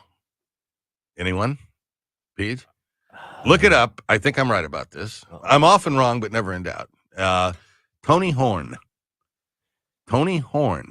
I believe, ran a kickoff back for a touchdown in one of the Rams' Super Bowl appearances. I don't remember that. Did he? I don't know. Well, maybe he did. I think he did. I could be wrong. It might have been a playoff game. Yeah, it could have been. I don't know. But Azakim ran back. He was a returner. He was, right? And a good one. Yeah. That was, you talk about a fun team. That Rams team, like 99, 2000, that offense. That was dude. amazing. Greatest show on turf. Oh my gosh. So much fun. Hey, let's talk some baseball, shall we? Can't wait. Cardinals finished up a series, though they didn't play yesterday. Stupid scheduling. That was crazy. Really dumb. Anyway, they start a series tonight against the Reds, and we are going to talk to our sports fella, Matt Pauley. We'll give you the birds when we come back on KMOX.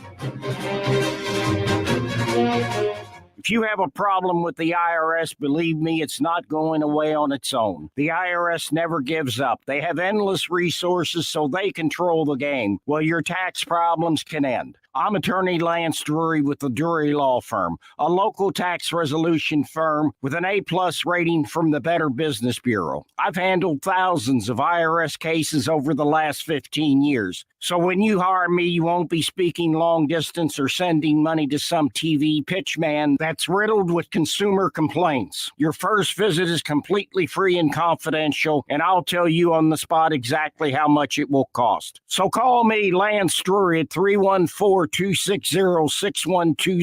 That's 314-260-6120. Or go to Lance, DRURYlaw.com. If you have IRS issues, you need a local attorney, you need me, Lance Drury. The choice of a lawyer is an important decision and should not be based solely upon advertisements. How could they make things even better at Genesis of St. Charles? How about 0% financing through the end of August? That's right, 0% financing on fantastic, unbelievable Genesis vehicles, sedans, SUVs, several fully electric models as well. All you need to do is head to Genesis of St. Charles, walk into their beautiful state-of-the-art facility, and get behind the wheel of a Genesis and drive off today. A quarter-mile east of Mid-Rivers Mall Drive off 70 or online at genesisofstcharles.com. Upgrade your family vacation with an unforgettable escape to the Palm Beaches. From outdoor adventures and laid-back beaches to thrilling family attractions and animal encounters, the Palm Beaches have something for everyone. Discover premier resorts with creative kids clubs that will keep the little ones entertained while you enjoy world-class golf and spas. We are the original, the one, the only, the Palm Beaches. Plan your trip at thepalmbeaches.com. At 11:30, we have cloudy skies, 75 degrees downtown at the Arch. I'm Megan Lynch. In 1 week, the Democratic National Convention will kick off in Chicago. Ahead of the convention, security measures are already going up around venues. CBS News Chicago reporter Andrew Ramos explains. It wasn't just the momentum building outside the United Center. The first phase of staging of the perimeter fencing already taking shape outside the venue for the Democratic National Convention. Both residents and businesses now being warned about the impact security measures will have on traffic in and around both the United Center and McCormick Place, which will see restrictions on parking and street access. Checking the roads here this hour, it looks like we've got a stalled vehicle eastbound Highway 70 at West Florissant. It is off to the right-hand shoulder. Just use caution as you move through that area. The weather sponsored by Penn Mutual Life Insurance Company. It looks like we're going to have a cooler day and some showers coming in from the west, moving through Wentzville at this point. A stray afternoon thunderstorm may persist as well. Expect a high around 76. Mostly cloudy. Showers tonight, a low around 67. Right now, we have clouds 75 degrees downtown at the Arch. Are you considering life insurance? Penn Mutual's accelerated client experience makes applying for life insurance fast and easy. Ask your independent advisor or go to pennmutual.com/STL. I'm Megan Lynch, KMOX News. Broadcasting from the Underline Three Lawyers, GetJim.com studios. KMOX. Hi, this is Ken Newbold for Newbold Toyota and Newbold BMW, a family-owned dealership group that has been around for 50 years as a Toyota dealer and 25 years in O'Fallon, Illinois. So come see us. That's Newbold Toyota in O'Fallon or newboldtoyota.com. You'll be sold. on Newbold. This is Christina Straight with Straight Realty reminding you why pay more than 4. In 2003, we had a dream to start a real estate company that would revolutionize the real estate market. Now, 20 years later, after navigating through the many markets' ups and downs, we know exactly how to help you in this challenging time. I'm Christina Straight, owner of Straight Realty. Don't give away your hard-earned equity. Give us a call today, 314-441-4444, 314-441-all-4s. And remember, why pay more than 4? Straight Realty is a licensed broker in the state of Missouri. For eligible individuals, 18 and older only. Results vary. See website for details and important safety information. How are your hearing aids sounding now? A little tinny. Okay, 2 seconds. With Jabra Enhanced Select's premium package, better hearing doesn't happen in a doctor's office. It happens at home, all done remotely from initial testing to adjustments. How are they sounding now? Fantastic. So much better. You get the same advanced hearing aid technology and professional support you expect from a clinic at a fraction of the cost. And if you have any issues, we'll make adjustments 7 days a week, no charge. Oh, you people are wonderful. Our premium package includes hearing aids, 3 years of follow-up care, plus a 3-year warranty with loss and damage coverage, and a 100-day money-back guarantee. I hear better than I ever thought possible. Save $300 on Enhanced Select 500 hearing aids automatically at checkout. Just go to jabraenhance.com/try. That's JABRA enhance.com/try. jabraenhance.com/try. You cheer for your favorite team. Wear the colors proudly and show everyone why we have the best fans in baseball.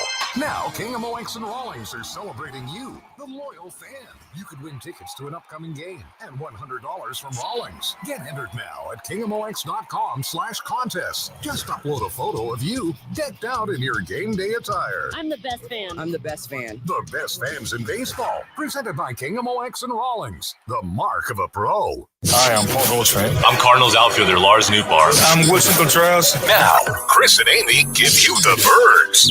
I'm Adam Wainwright, and you're listening to the voice of the Cardinals, KMOX. With second and third, the pitch, Burleson grounds it to first. Perez has it, steps on first, and this ballgame has come to an end. The Royals scored 4 times in the 7th, 2 more in the 8th, and beat the Cardinals 8-3. Yo, Paulie! Paulie's a great name. Yo, Paulie! What'd you do for Paulie? Anything? Me, Paulie, I was responsible. Paulie, we're here because of you. I'll tell you what, feels like an eternity since the Cardinals played a game because for some reason they didn't play yesterday. That was brilliant scheduling on the part of Major League Baseball. They have a Sunday off day, and it was pre-planned. Wild stuff. Yeah. John Hancock, Chris Ranji on KMOX. Amy Marks Kors is out. She will be back tomorrow, and it is time to go to the Quiver River Electric guest line today. We're visited by our sports fella, Matt Pauley, who joins us on KMOX. What's going on, Matt? Not much. How are you guys? What is with this stupid no Sunday game thing? Yeah, I hate it because you play these 2-game series against your natural interleague rival because you play 4 total games. So if they schedule it on a weekend, you're either playing Friday, Saturday, or Saturday, Sunday. So either way, unless you schedule a 4-game wraparound series or something like that, or go through it, start a series on a Sunday, they do this. They don't have to. There's got to be, the fact that they have some holidays where not everybody plays, the fact that not everybody plays on every single Friday, Saturday, Sunday. Owners are going to yell and scream about how broke they are, and then games don't get scheduled on one of the 3 days that have the highest attendances. It's stupid. They got to be able, if you're going to do these 2-game series, do them in the middle of the week. Don't do them on the weekend. Well, there you go.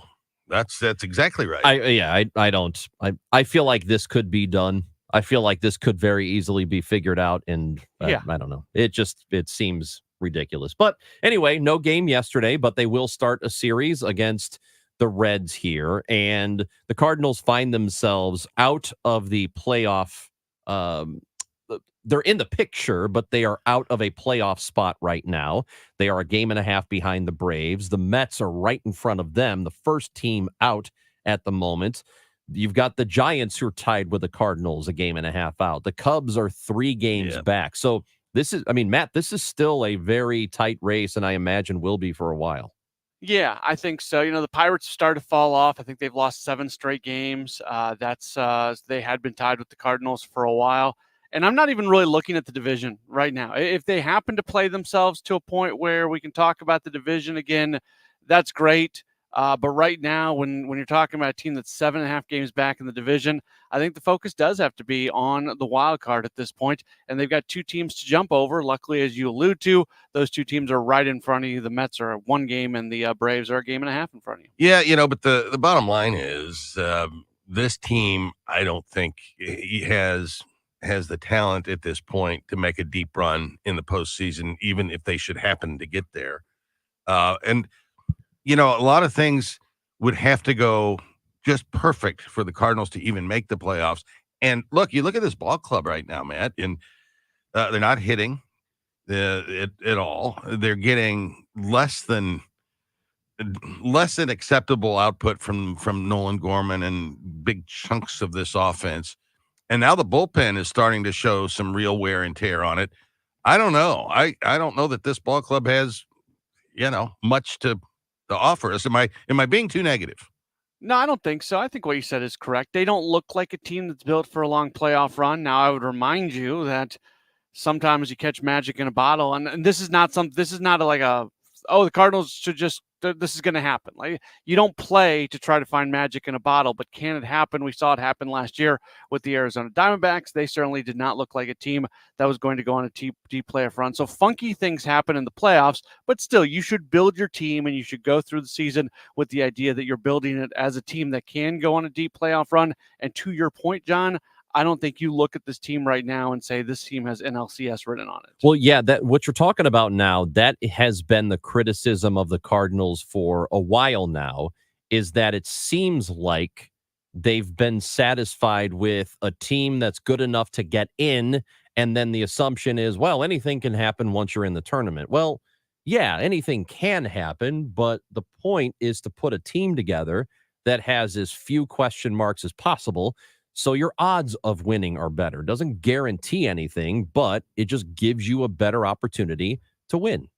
Yeah, hope is not a strategy. If something cool happens, that's awesome. They were on the wrong end of that 2 years ago when I thought that team 2 years ago, the Albert Pujols season, that team I thought was built for a deep playoff run, and they end up losing to the Phillies in the wild card series, and then the Phillies go on a run themselves. So weird things happen in the playoffs, but you can't build your team or not build your team because you're hoping for something crazy to happen or because you're afraid that something crazy might happen against you. So Andre Palante lost the game on Saturday, or the Cardinals lost the game on Saturday. Palante pitched into some bad luck, perhaps a couple of dink hits here and there. He has gone somewhat deep, but the Cardinals have lost the last 5 games he started. What's the outlook for this guy? Is he going to stay in the rotation once Lance Lynn gets back, or go back to the bullpen? Yeah, it's a good question. I thought he was fine on Saturday. He went 5 2/3, 2 runs, only 1 earned on 3 hits, 4 strikeouts. He did walk 4. That'd be the number that you would most take an issue with. If you get a guy pitching into the 6th inning, giving up 2 runs or less, and that's who he is, then he stays in the rotation.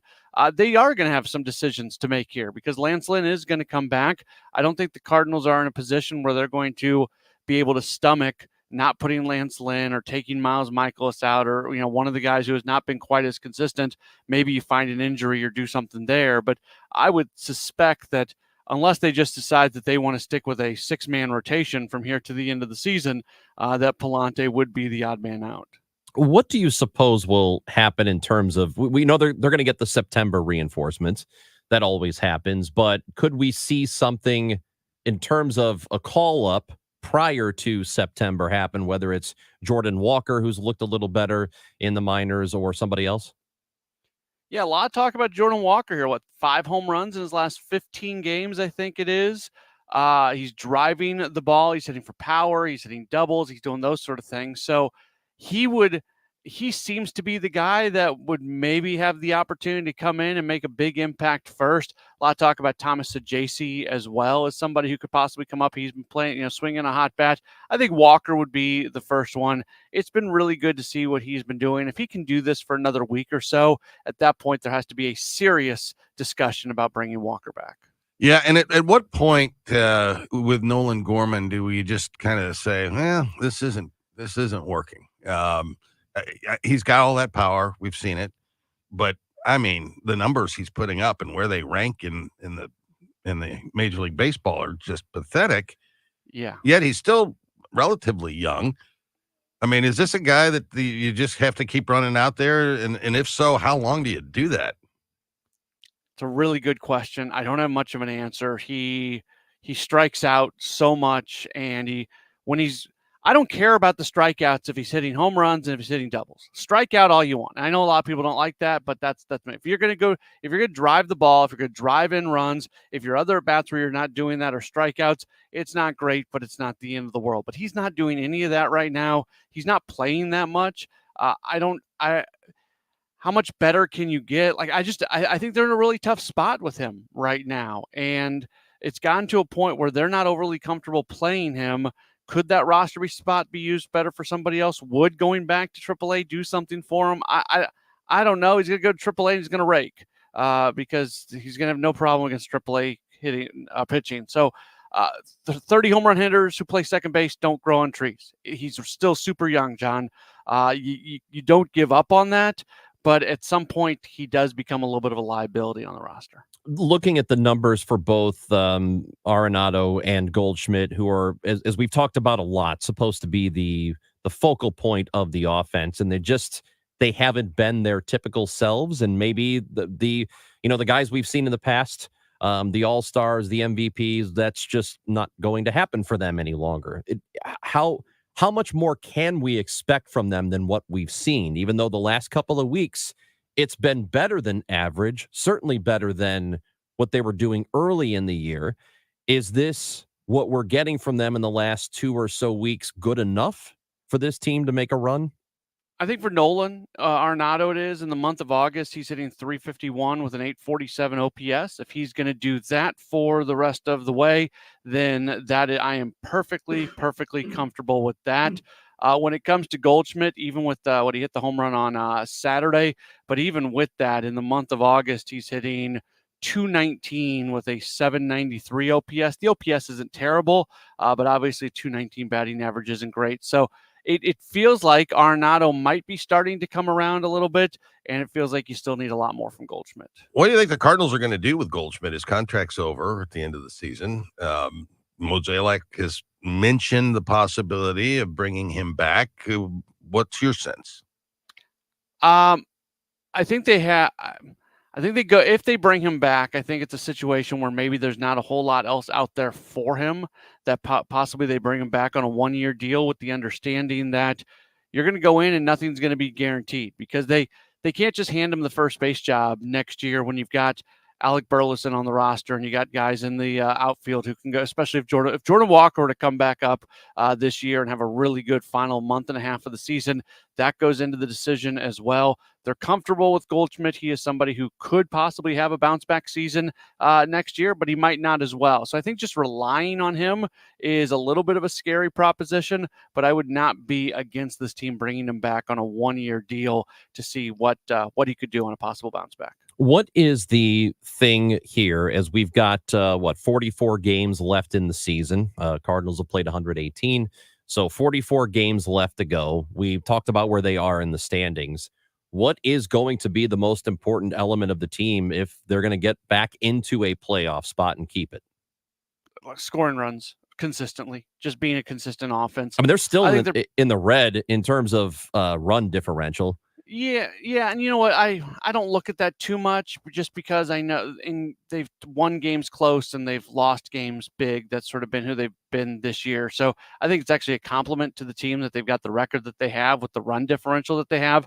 But if they can go start scoring more runs just more consistently, I think the pitching's going to be fine. I know the bullpen had the tough game on Saturday, but especially if you're winning more games by more than 3 runs and just getting Helsley and Kittredge and Romero not in as many games, I still think this pitching is – I don't think this pitching is good enough for a deep playoff run, but I think this pitching is deep enough to lead them to a playoff spot. All right, Matt Pauley, as always, we appreciate it. We'll be listening into the pregame show tonight, and hopefully you are talking about a Cardinals winner after. I hope so. All right. Yo, Paulie, your sister's with me. I'll call you back later. See ya. He's the best. Matt Pauley. And the Fast Eddie's Fastball with Chris and Amy, sponsored by Fast Eddie's Bond Air, In Alton, Illinois, Sonny Gray is getting the start for the Cardinals tonight against Andrew Abbott. Gray, by the way, it's not been quite as good as it was earlier in the year, a 5.21 ERA going back to the beginning of July, and that covers a 6-start period for him. He will get the start tonight, the 4:45 pregame show with Mr. Pauly, and the first pitch from Cincinnati is at 5:40. So enjoy some baseball tonight on the Odyssey app, where you can hit that little mic button and you can leave us a voice message. We want to hear from you. John Hancock, Chris Ranji on KMOX. One of the best ways to find out about 3-Day Kitchen and Bath is actually to hear the results for yourself. On the phone with us is Wendy in Darwin. Wendy, you got a brand new bathroom. I do, and it's beautiful. Are you loving it? I am absolutely loving it. Okay, tell me about your bathroom. It went from a dark room that felt like an absolute cave when I walked into it to a bright, airy, opened the space up. I mean, I don't know what else. It's just absolutely wonderful. She's almost speechless. So Darwin, tell me about all the man stuff. How did it work? The quality, the convenience. How did they do? Excellent. We contacted 3-Day Bath, and they got back to us the next day. The communication was excellent. They were on time in all their promises, and it's beautiful. It's a great bathroom. Would you do it again? Oh, absolutely. For more about your new kitchen or bath, visit 3daykitchen.com. 3-Day Kitchen and Bath. Join Mark Patrick's seminars and lose weight or stop smoking guaranteed. Early bird special, only $49.99. Seminars Wednesday, August 14th at the 4 Points by Sheraton, St. Louis, Fairview Heights, in Fairview Heights. Weight loss seminar, 5:30 p.m. Stop smoking seminar, 8 p.m. I'm Tom Ackerman with this month's Seidman Cancer Center Spotlight. We are focusing on lung cancer, and joining me is Dr. Whitney Brandt. Treatment of lung cancer has really made dramatic changes over the years. Lung cancer screening, more patients are getting detected earlier, and survival is getting better. In addition, just with patients who have more advanced cancers, there are better treatments. Special thanks to Seidman Cancer Center, national leaders in cancer. For more information, go to seidman.wustl.edu. Getting quality employees to fill positions in your company is essential, but finding those people can be a major hassle, unless you use ZipRecruiter. ZipRecruiter makes finding quality people a breeze. And right now you can try it for free at ZipRecruiter.com/free. With ZipRecruiter, one click sends your job to hundreds of top job sites. But more than that, ZipRecruiter's advanced technology identifies the candidates with the skills you need, sends you a list of great matches to review, then actively invites them to apply for your job. And the results speak for themselves. 4 out of 5 employers who post on ZipRecruiter get a quality candidate within the first day. That's right, the first day. Now you can focus on your business and let ZipRecruiter do the work finding the best people for you. See for yourself. Experience the ease, efficiency, and power of ZipRecruiter for free. Just go to ZipRecruiter.com/free. That's ZipRecruiter.com/free. ZipRecruiter.com/free. Public service announcement from Bart Inman, Air Conditioning. School starting 2024. So all the juniors and seniors, or possibly even the sophomores. But let's just say if you just know school's not for you because it bores you, trade schools is an option for you. A lot of the high schools have it. For your junior and senior year, you can receive credit upon graduation of high school, get a very, very good job in the trades. When I say very good job, you're building America, you're building the school that you're sitting in, you're building the house that you live in. You get great pride in building something every single day. You don't want to go to college, pick a trade school. I'm partial to Rankin Technical, so pass this along. If you're not in the trades, or if you're a parent or your grandparent, speak with your child or your grandchild. Remember, boys or girls, the trades are available, and you're not putting your kids in debt for a useless piece of paper. God bless. The choice of a lawyer is an important decision and should not be based solely on advertisements. If you've been hurt on the job, you need the best. Onder Law. Hurt on the job? Call Onder Law today for a free review at 314 or 618-9000000. Hey guys, Glover here with my friends Mark and Neil Gelman from the Gelman team of eXp Realty. Selling your home, every situation is unique. Find the best options that are right for you from the real estate team who offer more options. My friends Mark and Neil Gelman, check out the only agents that I trust at thegelmanteam.com. Are you ready to shape the future? Missouri is crafting its master plan on aging, and we want to hear from you. Visit health.mo.gov/aging to share your thoughts, ideas, and concerns. We can create a vibrant, inclusive future for all generations. I'm Maria Kina. This is KMOX, the voice of St. Louis.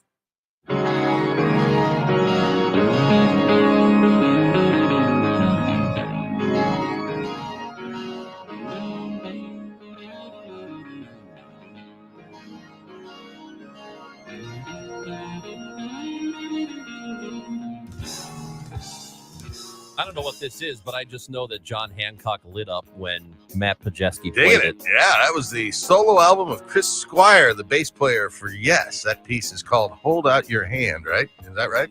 Yes, it is. All right. I'm always amazed at because I never know what you like. Oh, I like all kinds of stuff. Well, no, because I've mentioned artists before, and you've been like, "What is that?" And it was the Beatles or something. Yeah, I mean, I like people that do interesting, difficult, and unusual things musically. So a band like Yes is right in my sweet spot because they do a lot of very experimental kind of things with their music. And you are a musician yourself. I am. Yeah, I mean, play the piano. Well, yeah, that's music, and I love the story that you told us. And I know I've heard it before, but of you not having the right shoes. Oh, and having to take the shoes off the mannequin. Yeah, I did. Yeah. I wore the piano. Well, he was at a Six piano Flags, player. right? It was at Six Flags, and he forgot my shoes one day and went over to the mannequin in the shooting gallery and unbolted his shoes from the floor, put them on, and went to work. Yeah, so good. That's what you got to do, man. That's great. That's improvisation. It's all for the people. You know, we do all of what we do for the people out there, whether it's playing the piano at Six Flags or talking here on these microphones, looking into this camera. I'm sorry. But that's what we do. Yeah, we are streaming live streaming. Facebook and YouTube and Twitter. That's right. I think it's awesome. Yeah. We have something to give away. We do. And in fact, we are going to be giving it away all week. Wow. We have 5 days of tickets to give away for Brew in the Lou. Brew in the Lou. Happening in Francis Park, October 12th. It's in the afternoon, gets started at 1 o'clock, and it's great. I mean, it's exactly what it sounds like. Just beer. You're going to have all kinds of, there are about 100 vendors, tasting and vendor stations. Wow, that's a lot of brew. So it is the 12th annual Brew in the Lou Festival. It is a very fun event, and we want to send you to it for free. Francis Park is a great place. It really is. They just had a thing this last weekend. Yeah. I forgot what it's called. Grub and Go or something like Grub and that. Groove. Grub and Groove. That's it. Grub and Go. Isn't that I think Grub and Go is like a gas station. It is, That's right. Grub and Groove. That was it. I had some friends who went. I was gonna go. Didn't happen. Anyway, back in Francis Park, October 12th, Brew in the Lou. We have a pair of tickets to give away for that. And if you want to win them, you need to be caller number 5 to the contest line at 314-955-1120. 314-955-1120. Caller number 5. Best of luck to you. We should go anyway, John. I love the Francis Park, and the Brew in the Lou sounds lovely. Do you still do you like beer? I don't really drink much beer now. No. But I mean, I like Francis Park. It is a really nice park. Yeah. We've got really nice parks. Oh, we do. In this area. We do. Yeah. Obviously, Forest Park, Tower Grove. I'll tell you, he's got a great park system that is completely underrated is St. Charles County. They've got some just phenomenal parks out there. I have never been out there to a park. No, yeah. Well, and Creve Coeur Park is really nice too, right? It is. Oh, yes. Uh-huh. I have friends that love Creve Coeur Park. Yeah, I grew up at Creve Coeur Park. That was my old stomping ground. There are a lot of things in St. Louis to be proud of, and I think our parks are one of them. Yep, good parks. Queenie Park is great. Queenie Park's wonderful. You got the thing in the city. What's that called? Forest Park. Forest Park. Yeah, that's awful nice too. Yeah. Oh, I heard a thing over the weekend. Yeah. That our zoo, which is in Forest Park. Yeah. We have cheetahs at the zoo. I need to get to the bottom of this because I was told over the weekend that we have fat cheetahs. Wow. that are cheetahs at the zoo are fat. And I don't know if that's true or not, but that's what I was told. Well, one thing we do know is that cheetahs never prosper. John Hancock, Chris Ranji, KMOX.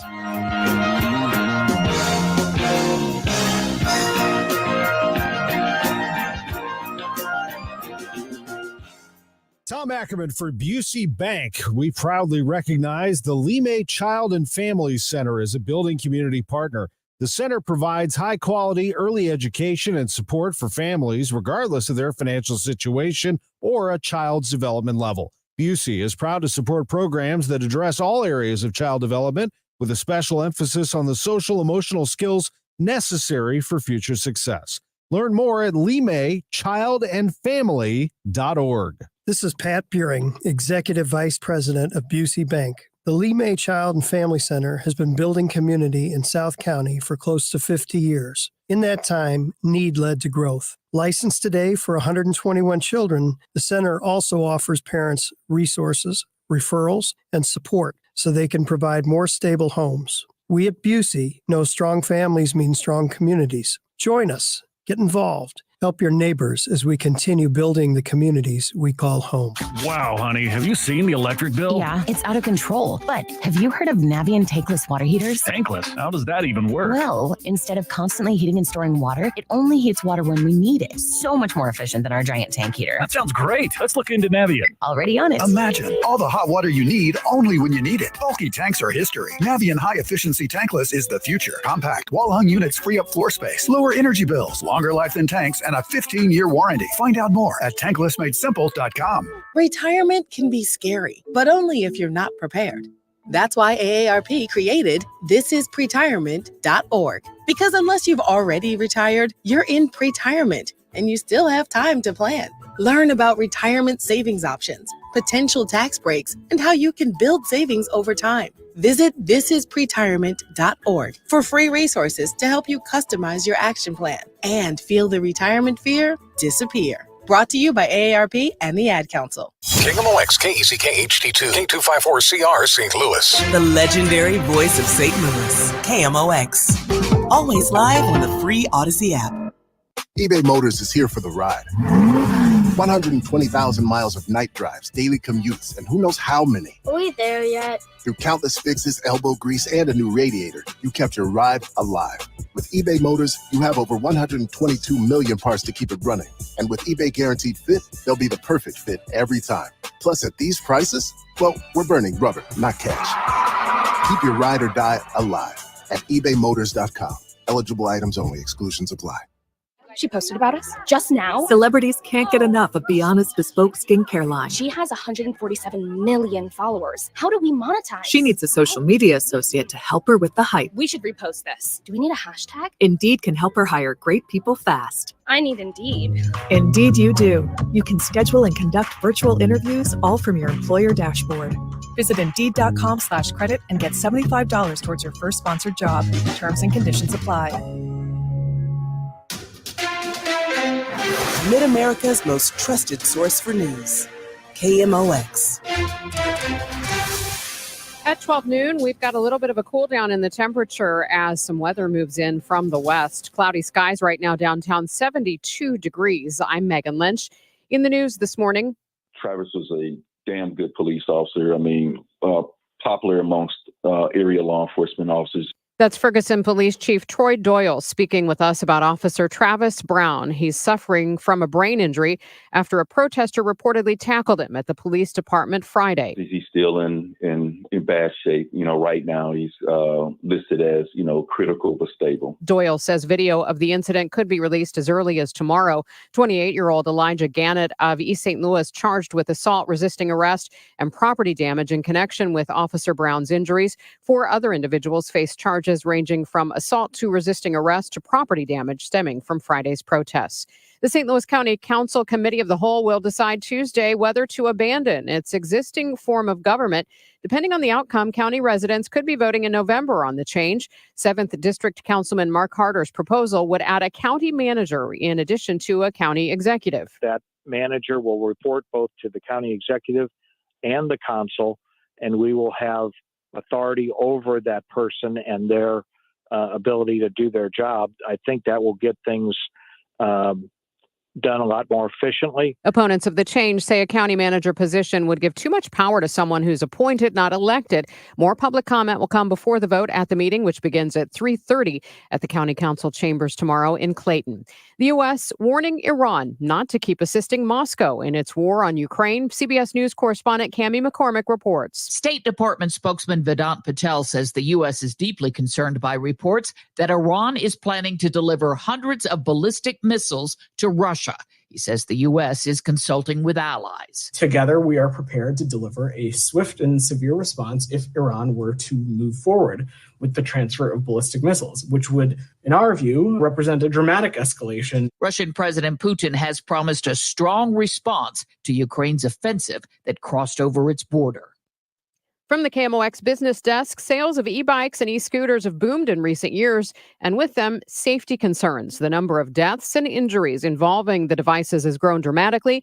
Bradley Blackburn shows us what some lawmakers are trying to do about it. If you think of the dangers from e-bikes, this might flash to mind: a hot burning battery fire. But warnings about charging the bikes may have overshadowed some more fundamental threats. With weighty batteries and robust frames, e-bikes can zip through traffic, and it doesn't take a degree in physics to know getting into an accident with a heavier and faster bike creates far more force than the classic pedal-powered bicycle. According to the CPSC, more than a third of injuries involving micromobility devices involve children 14 years old and younger. The Dow from Stifel this hour is down 183 points. The news sponsored by Michael's Flooring Outlet, the flooring experts, michaelsflooringoutlet.com. Let's get a check of the forecast now. Here's Dave Murray. Still dealing with some scattered thunderstorms going through our Monday afternoon, but the action will be fading on us, kind of unusual, fading on us as we go through the mid to late afternoon hours. But we still have to be alert for some heavy downpours of rain in these scattered storms. 77, that's it for the high. Tonight, a break, partly to mostly cloudy skies, 68. Tuesday, partly sunny. Here comes the next wave. Scattered thunderstorms, mainly Tuesday afternoon, 81. Wednesday, partly sunny. And then another batch of scattered thunderstorms, mainly Wednesday afternoon at 83. I'm meteorologist Dave Murray for the Voice of St. Louis. KMOX. The weather is sponsored by GL International Realty. Looking at the radar this hour, it looks like we've got quite a bit of rain that is moving through Herman on into Washington, and we're getting some spotty showers around the St. Louis metro area, including in the area of St. Charles and De Pere. We'll keep an eye on that for you. Right now, we do have cloudy skies, 72 degrees in downtown St. Louis. Sell your home with trust, confidence, and written guarantees. Gloria Liu with Your Home Sold Guaranteed Realty is St. Louis's real estate expert. Visit GloriaHasTheBuyers.com. I'm Megan Lynch, KMOX News. The Chris and Amy Show on KMOX. Brought to you by Together Credit Union. Get paid to save with Empower Checking, a new high-yield checking account. Visit togethercu.org/empower.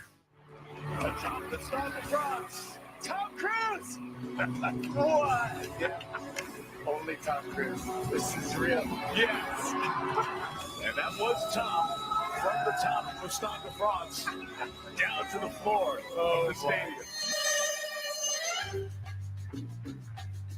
I don't know what it is with this guy. Tom Cruise rappelling from the top of the Stade de France at the closing ceremonies of the Paris Olympics.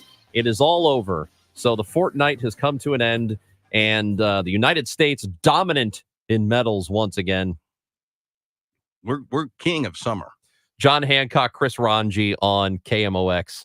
And that was from NBC. We appreciate the sound there. It's time to go to the Quiver River Electric guest line because for CBS News, we have a reporter in the field, Wendy Gillette, who has been covering the Olympics, still in Paris, and is with us now on KMOX. Good afternoon, Wendy.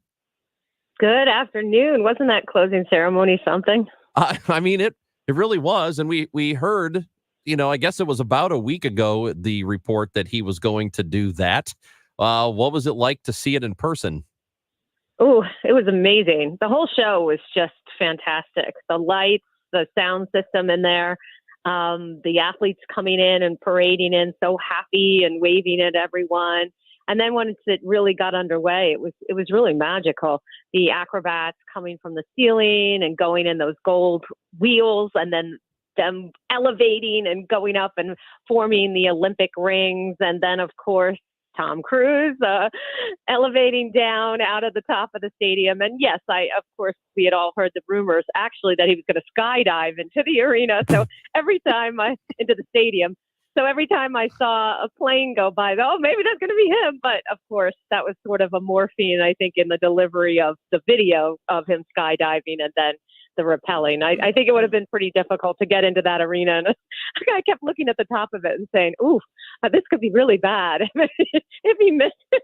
Well. So I'm kind of glad that it was that. But it was 100 acrobats, dancers, circus artists. It was just a great, great show. Indeed it was, and it was a great, great Olympic Games as well. One of the things that come out of these Summer Olympics every 4 years is that new stars emerge, new heroes, athletes that we had not heard about before. Who do you think the big names coming out of this Olympic Games in the United States are going to be? Oh, well, pommel horse boy, of course. Nah. Stephen Narazic. Yeah, he's Clark Kent of the pommel horse. Of course, we already knew about Katie Ledecky and Simone Biles, but they're really cemented now in everyone's mind. A lot of track and field athletes. The track and field situation was just incredible this Olympic period. The dominance in the medal count was crazy. 14 gold medals, 34 overall. That's the most for the U.S. at a non-boycotted game since the early 20th century. So U.S. always dominant in athletics, but this year, gosh, it was just incredible what they were able to do. And just overall, checking in on that medal count, that all-important medal count, 126 above second-ranked China, only with 91. The countries were tied for gold at 40, but U.S. gets the tiebreaker because they won more silver medals. So number one. I saw a comedian, and I don't know how recent it was, but it must have been within the last couple of weeks, talking about how many gold medals and medals the United States has, and says the rest of the world thinks we're all fat. So either are we fat or are we the best athletes in the world? Which is it? I don't know. It depends. Maybe it's a little of both. I don't know. But in terms of the athletics, we did have an advantage, and you do have to look at that. We did have the largest contingency of athletes at these games. So we have the advantage of numbers of people. Although that doesn't explain everything. We do dominate in certain sports, gymnastics and swimming and track and field and others. But so I think it depends which realm of the spectrum you're dealing with. We are talking with Wendy Gillette, who is covering or was covering the Olympics and is still in Paris right now for CBS News. So the Jordan Chiles situation is very crazy to me. You've got the Olympic bronze medalist for the United States. She had competed against the Romanian. The Romanian had gotten the bronze or thought so in the moment. There was an appeal in the moment.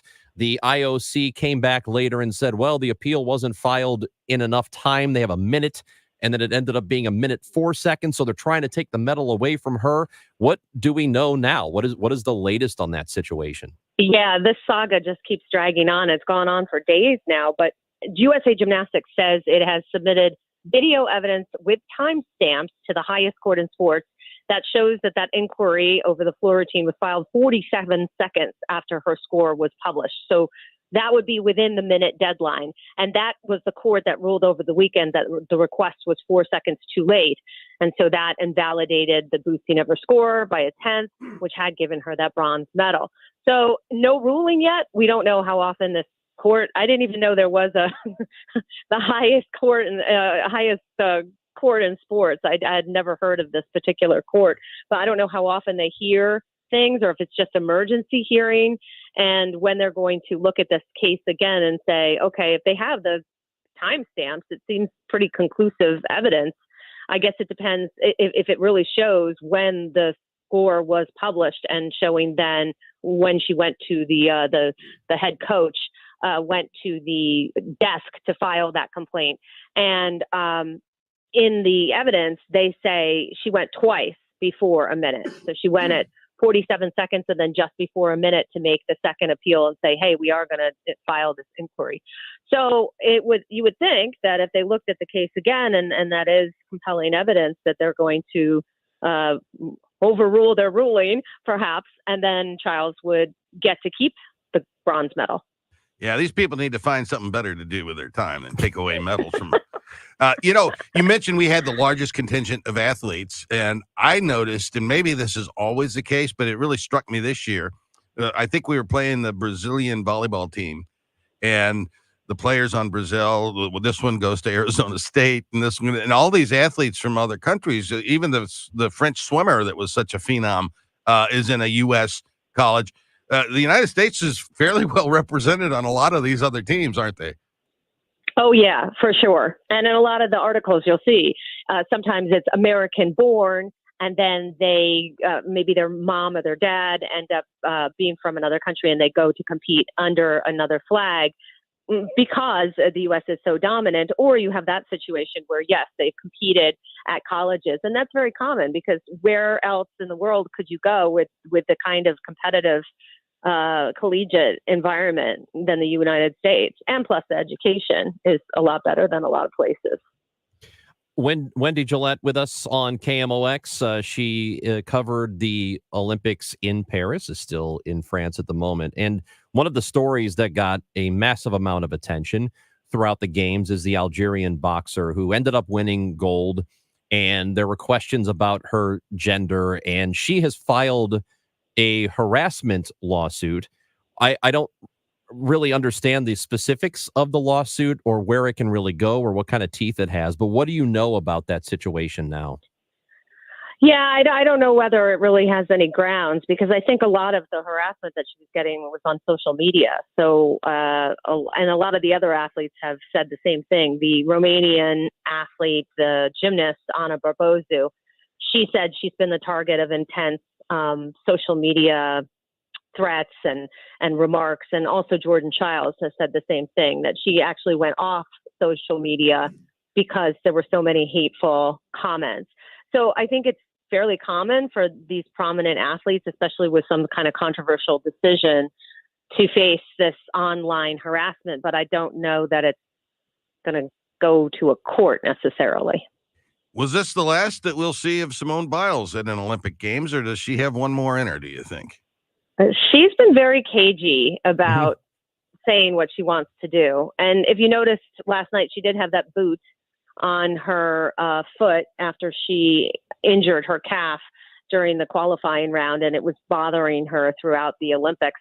So she has to heal from that injury. But when asked, she gets kind of annoyed, even being asked about it, because she says, why aren't people letting us just revel in our victory and our medals instead of saying right away, what are you going to do next? What are you going to do next? I don't think she probably knows yet.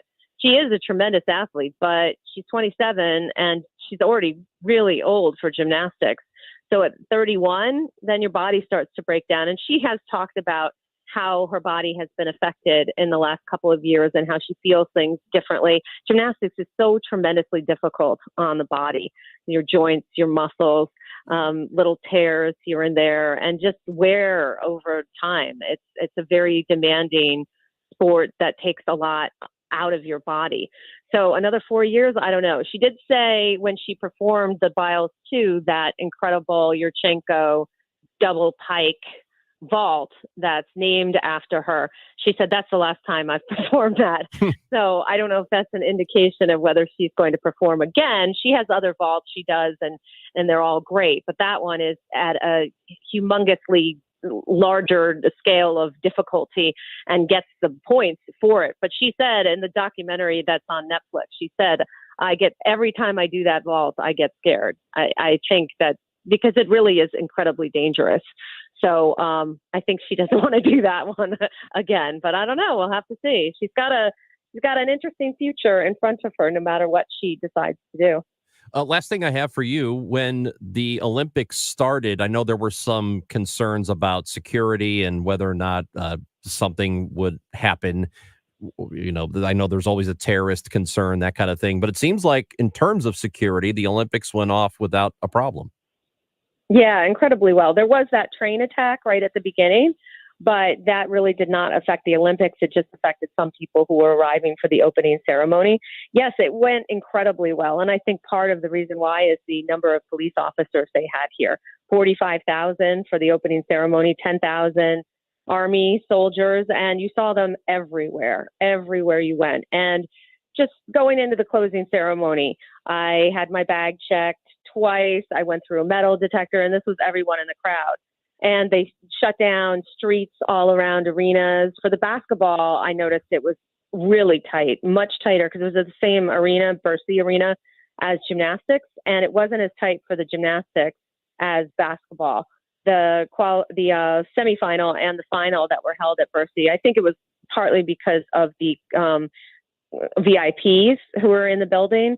When I was entering, I walked past a parked motorcade and a bulletproof vehicle, which I assume was probably the president of France who was in there. And then just tons of celebrities who were attending. And it was just so high profile.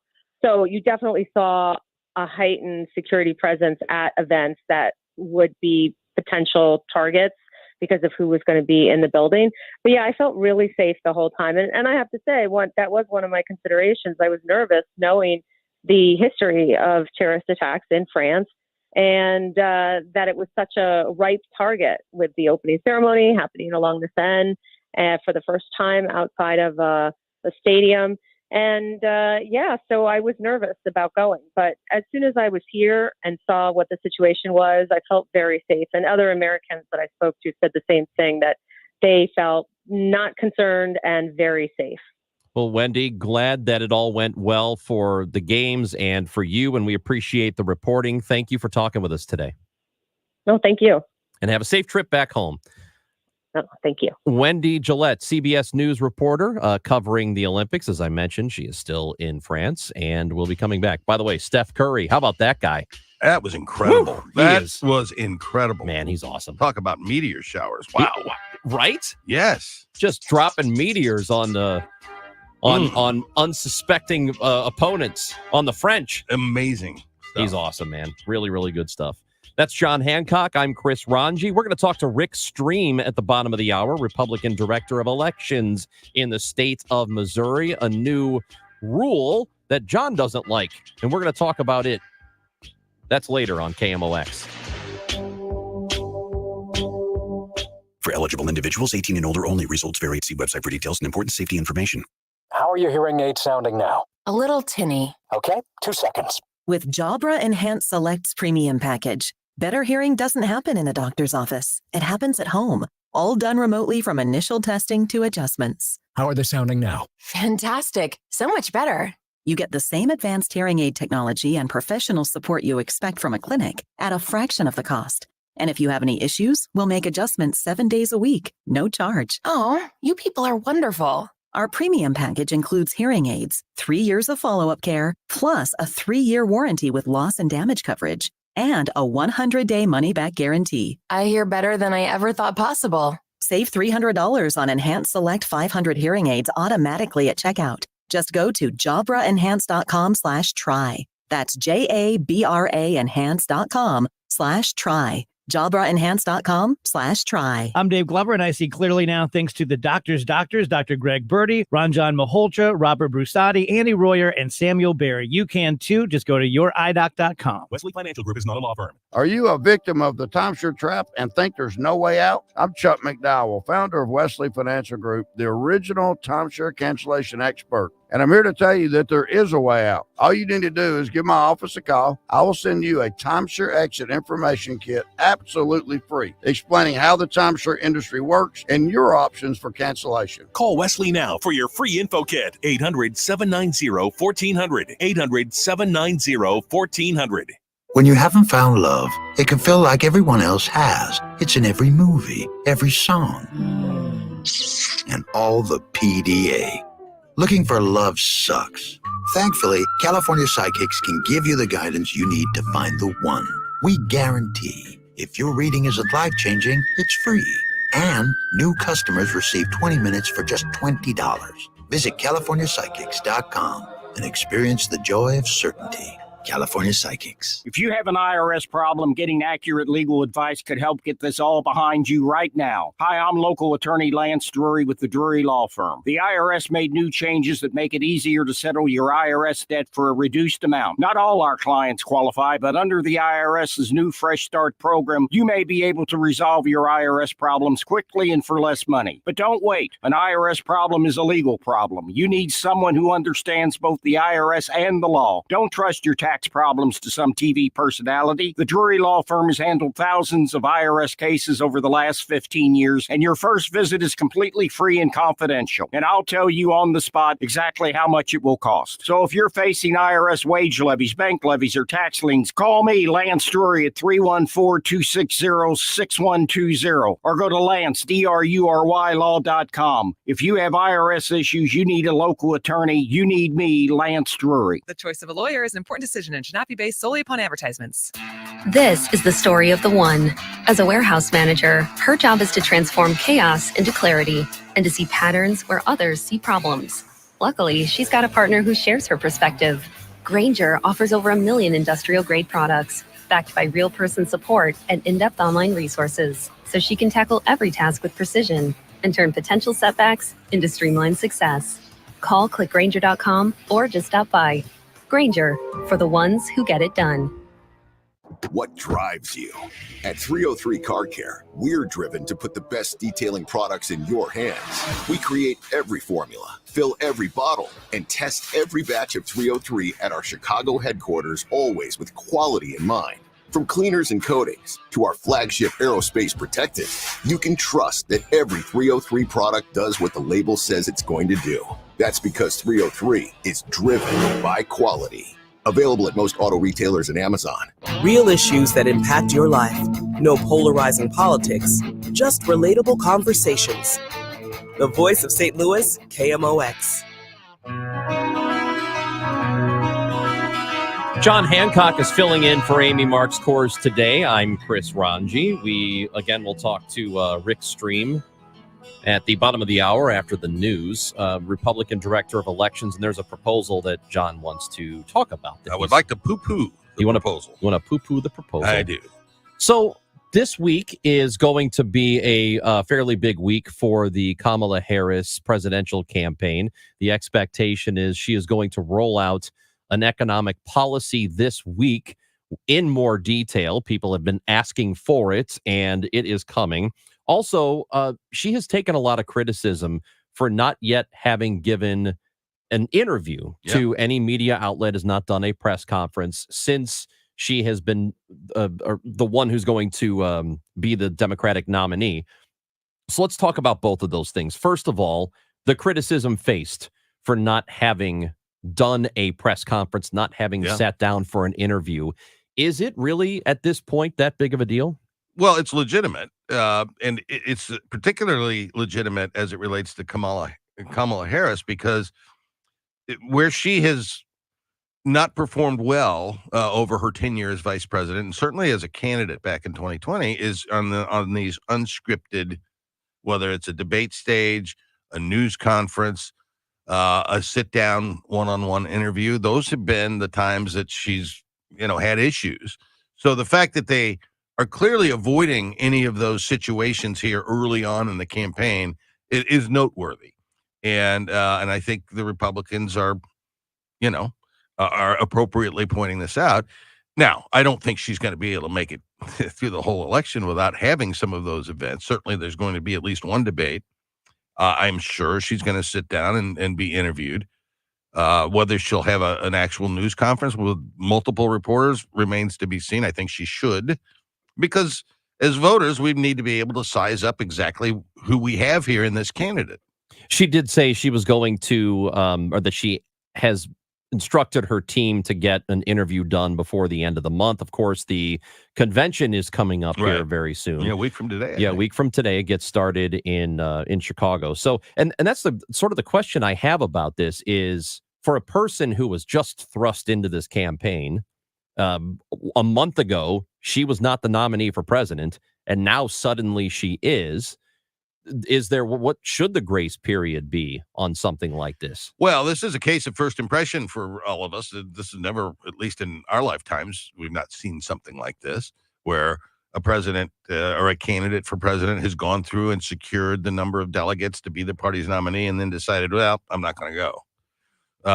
So we're in a little bit of uncharted waters, but they have, and I will also say this, I think the campaign team behind Kamala Harris is a better, stronger campaign team than that which was behind Joe Biden. And, they're going to milk this honeymoon period as long as they can, and they wanted to get up to and through the convention to put as many points on the board as they can. They're doing it if you follow the polls. So, from a campaign professional standpoint, they're doing the right thing. From a voter standpoint, I'd like to see more of her to be able to size up what we're dealing with here. In terms of that polling that you just mentioned, she is performing much better now in Michigan, Pennsylvania, Wisconsin, the blue wall that everybody talks about. And the question has been, is this real? Is that sustainable? Or is it just people are happy that a new thing is happening? Don't know yet. How much time would you need to know if it's real or not? You're going to have to get well beyond the convention date, because she'll get another bounce after that 4-day convention, likely. And then the campaign plays off. You want to be, the polls will start to settle in around the first and second week of October. And, at that point, I expect there's going to be a very close race by that point. That is John Hancock. I'm Chris Ranji. And as we mentioned, a proposal that has been made regarding elections in the state of Missouri. John's got a bone to pick.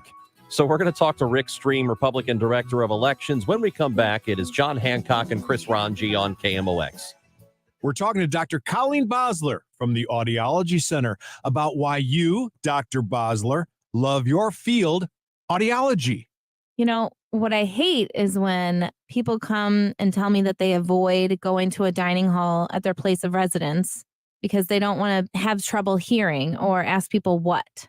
But what I love is when a patient tells me this, and then after wearing a pair of our hearing aids for a few weeks, they tell me that they no longer avoid those difficult settings. Helen Keller said it best, and I always say this, but blindness disconnects you from things, but hearing loss disconnects you from people.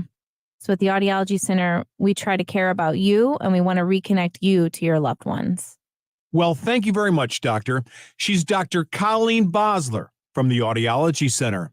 Make an appointment today, 636-441-7470 or online, audiologycenterstl.com. Home values are sky high and you have a ton of equity. Your financial advisor thinks the market is peaked, so if you're thinking about selling, it's time, except for two things.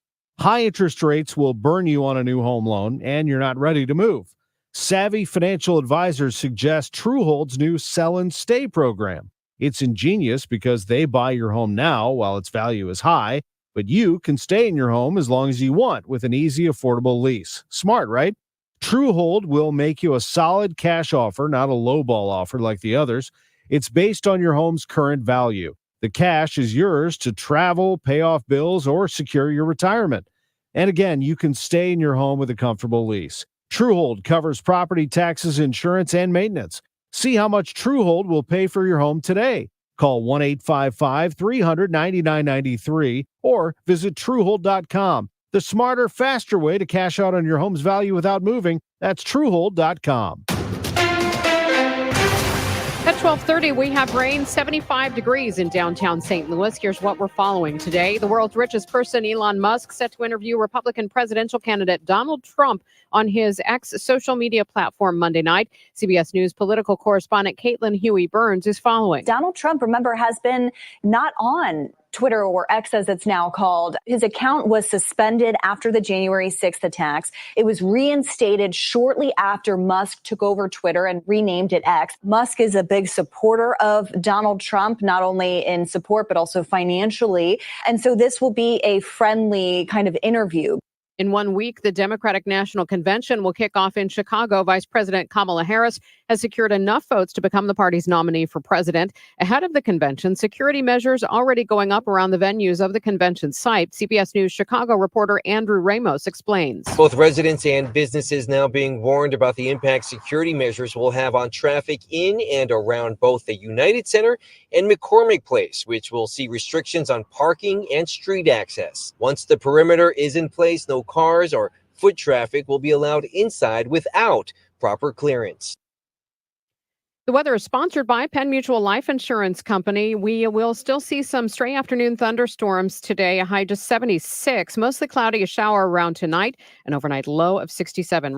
Not right now, we do have rain moving through the St. Louis region. Rain 75 degrees in downtown St. Louis. I'm Megan Lynch, KMOX News. Broadcasting from the Underlaw Injury Lawyers, GetJim.com studios. KMOX. Refresh, restore, and protect your employees and customers by calling Zero Res to clean your business the right way so that your floors and surfaces stay cleaner longer without the harmful chemicals that the other guys use. Call 314-474-2020 or book online at ZeroResSTL.com. I'm Tom Ackerman with this month's Seidman Cancer Center Spotlight. We are focusing on lung cancer, and joining me is Dr. Whitney Brandt, Assistant Professor of Surgery at Washington University School of Medicine. So a lung cancer screening exam is pretty easy. It's just a CAT scan. It's low dose radiation. So they just put you in a CAT scan. It takes about 2 minutes to do, and then you're done. Special thanks to Seidman Cancer Center, national leaders in cancer. For more information, go to seidman.wustl.edu.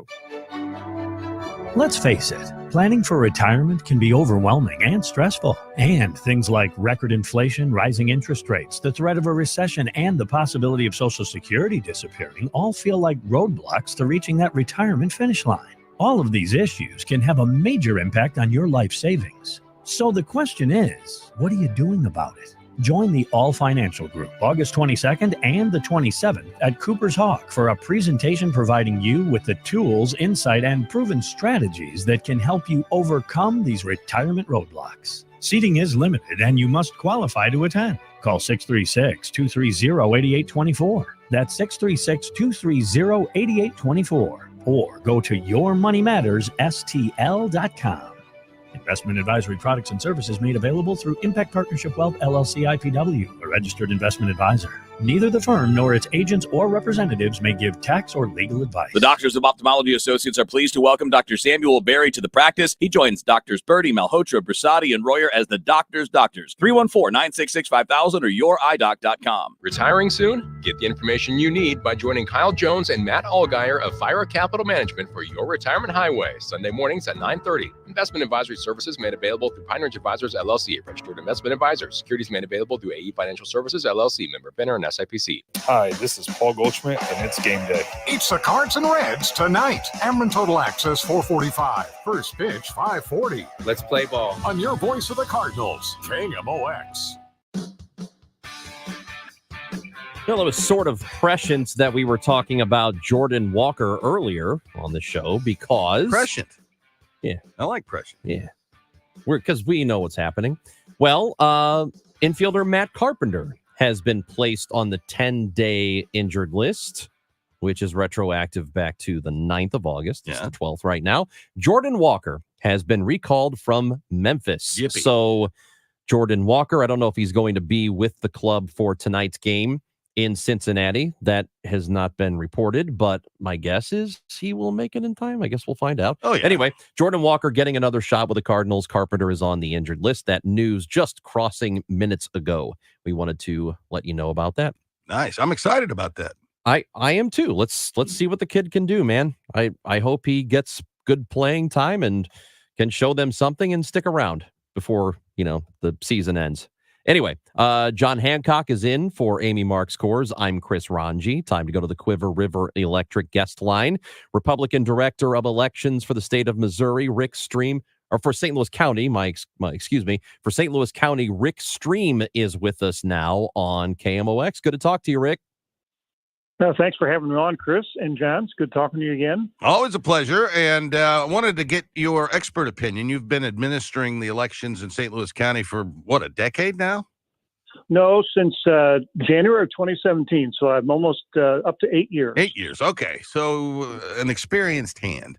There's a proposal that was made by one of the 600 candidates for Secretary of State, Denny Hoskins, who actually won the Republican nomination. And he favors taking our vote counting in Missouri and making it all hand counted ballots. I think that's a terrible idea. I wanted to get your thoughts on it. And would the Secretary of State alone have the authority to kind of implement this, or would it have to be an act of the legislature? What's your understanding of hand counting ballots? Sure. Well, first of all, let me just say that Denny Hoskins is a friend of mine. I served with him in the Missouri House of Representatives. He was on my budget committee for 3 terms. And so he's a friend, but I totally disagree with him on this particular issue. There's 3 major problems with hand counting all the ballots. It's greater inaccuracies, higher costs, and of course, delays. And just so people understand, in St. Louis County in 2020 presidential election, we had 541,000 ballots cast. And on each ballot, there were 45, on an average of 45 issues, candidates and issues. That's, if you multiply that out, it's 24,345,000 different selections on ballots. We would probably still be counting those ballots now. So using machines, which are checked ahead of time, they're tested and proven to be accurate, it really shortens the whole process quite a bit. So in answer to your second question, John, the Missouri legislature is tasked by law to make changes in election law in Missouri. So anything that Denny would propose would have to go through the Missouri legislature. I can tell you that the Missouri Association of Election Authorities, the county clerks, and the 6 bipartisan boards around the state, including mine and the city of St. Louis and 4 in Kansas City, are totally against hand counting every ballot. The other thing I would say is that Missouri law dictates that we do a hand count of 5% randomly selected precincts after every election. And we've done that. And it has matched exactly with what the machines have given us on the night of the election. So I don't think we need it in Missouri. Missouri has some of the most strict election laws in the country. And with the hand count audits and the signature verifications and all of the other safeguards that Missouri has in the voting process, we just don't need that. Yeah, and there's such a sentiment out there by so many people coming out of the 2020 election that there's this fundamental belief that people have that our elections are just willy-nilly rigged all over the place. That's just simply not the case, Rick. Well, I agree with you on that. Certainly in Missouri, I mean, we don't, again,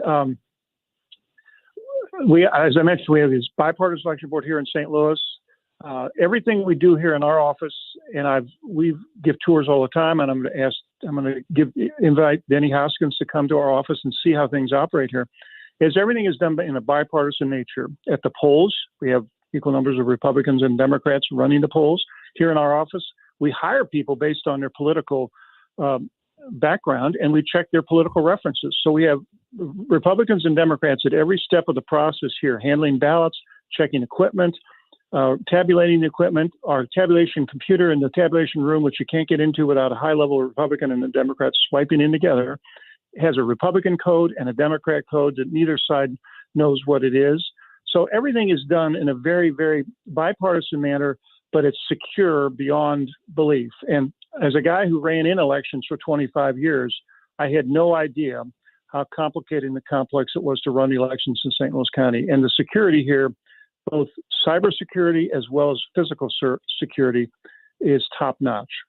Yeah, and what you're talking about is pretty true around the country. It's not just, the people who work for counties take this very seriously. They take all that. We talked to Maricopa County's, he just was ousted in his primary, Stephen Richer, talking about that in the process they go through. So it's not just, people are not, everything they are doing is by the book. And I know there's this sentiment out there that they're not, but do you feel like you have to combat against that kind of sentiment with people, or have you really not dealt with much of that? We haven't dealt with much of it here in St. Louis County in Missouri. And part of the reason is because Missouri is not a battleground state anymore. But we also have really gone out of our way to invite people to come in here, groups and individuals. We're open at any time. Everything we do is open to the public. They can come in. We'll take them on a tour. It's about an hour long. We show them everything, every aspect of the building, our operation, the security aspects of it, of course. Our equipment is locked up in a cage, floor-to-ceiling cage that you can't get into without a high-level Democrat and Republican going in together. I mean, there's so many safeguards here that I think if the public saw how things were being done here in our office, they would be very self-assured that things are okay here in St. Louis County. You know, we take for granted in Missouri that we have an election day and we know who the winners are that evening. I think it's important for the system to be able to tell us who won and who lost in real time. And we have systems in place in the state now that enables Missouri and most states in this country to do that. And if you go to a hand count, you're talking about, well, I mean, it's going to be days for some counties, weeks for others, and maybe a month or two or three for folks in the big counties like St. Louis County. I mean, we're spoiled that way. We are, and I have to tell you, on election night just last Tuesday, we had politicians calling us at 7:20 wanting to know what the results were. So, and of course, we hadn't even finished running our absentee ballots, which are what we run first, and that's the first report that goes out. So people want the results that night. Now, we also want them to be accurate and obviously fair. So we're not going to rush through it, but we have a process in place now that really gets the word out, the results out in a fairly timely fashion. And to the point where 4 years ago in the Lacey Clay Cory Bush primary, St. Louis City and St. Louis County had the results out by 9:45. The New York Times commented that how Missouri had done such a terrific job, and their Democratic primary from 2 months earlier still had not been resolved. So we take our job very seriously here. We got a lot of good professional, hardworking people who are innovative. A lot of our improvements here at St. Louis County have come from our employees. So we take our job very seriously, and we want to make sure that the public feels secure in the results that we give them. And that's why we do offer tours of the place. And that has alleviated a lot of concerns, to be honest with you. Yeah, I would encourage people that are skeptical about how elections are conducted to take that tour. I think you'll be blown away. Before we let you go, Rick Stream, and Rick is the Republican Director of Elections in St. Louis County. My sense was that this primary election on August 6th was a pretty high turnout. Is that what you found in St. Louis County? Have you looked at the statewide numbers as well? Well, in St. Louis County, it was 30.5%, which is kind of on the low end. In the past four now, we had a 28% in 2 years ago in 2022. But as you would probably recall, in 2018, when Right to Work was on the ballot, we had the Mantovani Stenger race in 2018. That was a 42% turnout. And then in 2020, in that primary, we had a 38% turnout. That was Lacey Clay, Cory Bush, and some other things too. So it really depends on the competitiveness of the races and issues that are on the ballot. But this was kind of toward the lower end of the last four primary elections. Rick Stream, the Republican Director of Elections for the county. We appreciate your time. Thanks for talking with us today. Sure enough. Thanks for having me on. That is Rick Stream joining the show. This will be, no matter what happens in November, this is going to be the presidential election in particular. It's going to be a lot. Yeah. It's going to be a lot. And it does concern me how this goes down.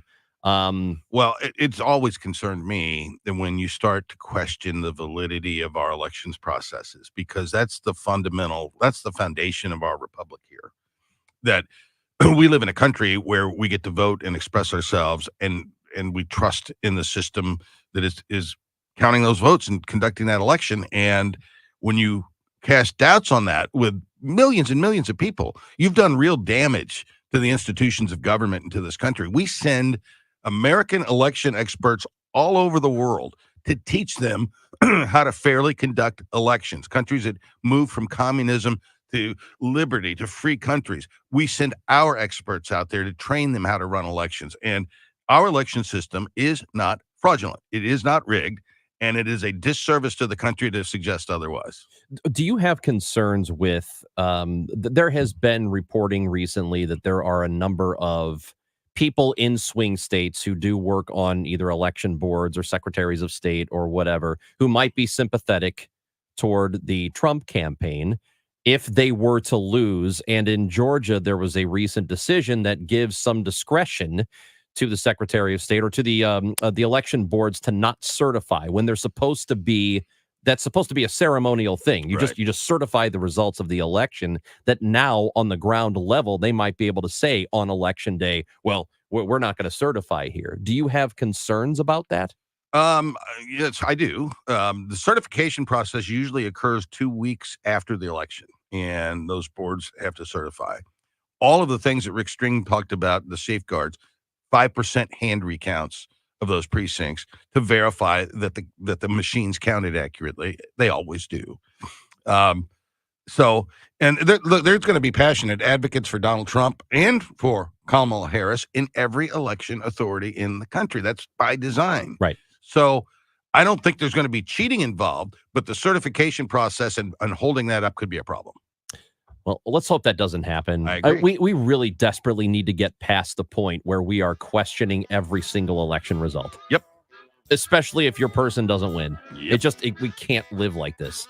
That's John Hancock. I'm Chris Ranji. The Dave Glover Show is coming up at 1 o'clock, but we still got some time, all of us together. Feel free to leave us a voice message on the Odyssey app. Tap that little mic button and drop us a message. We'd love to hear from you on KMOX.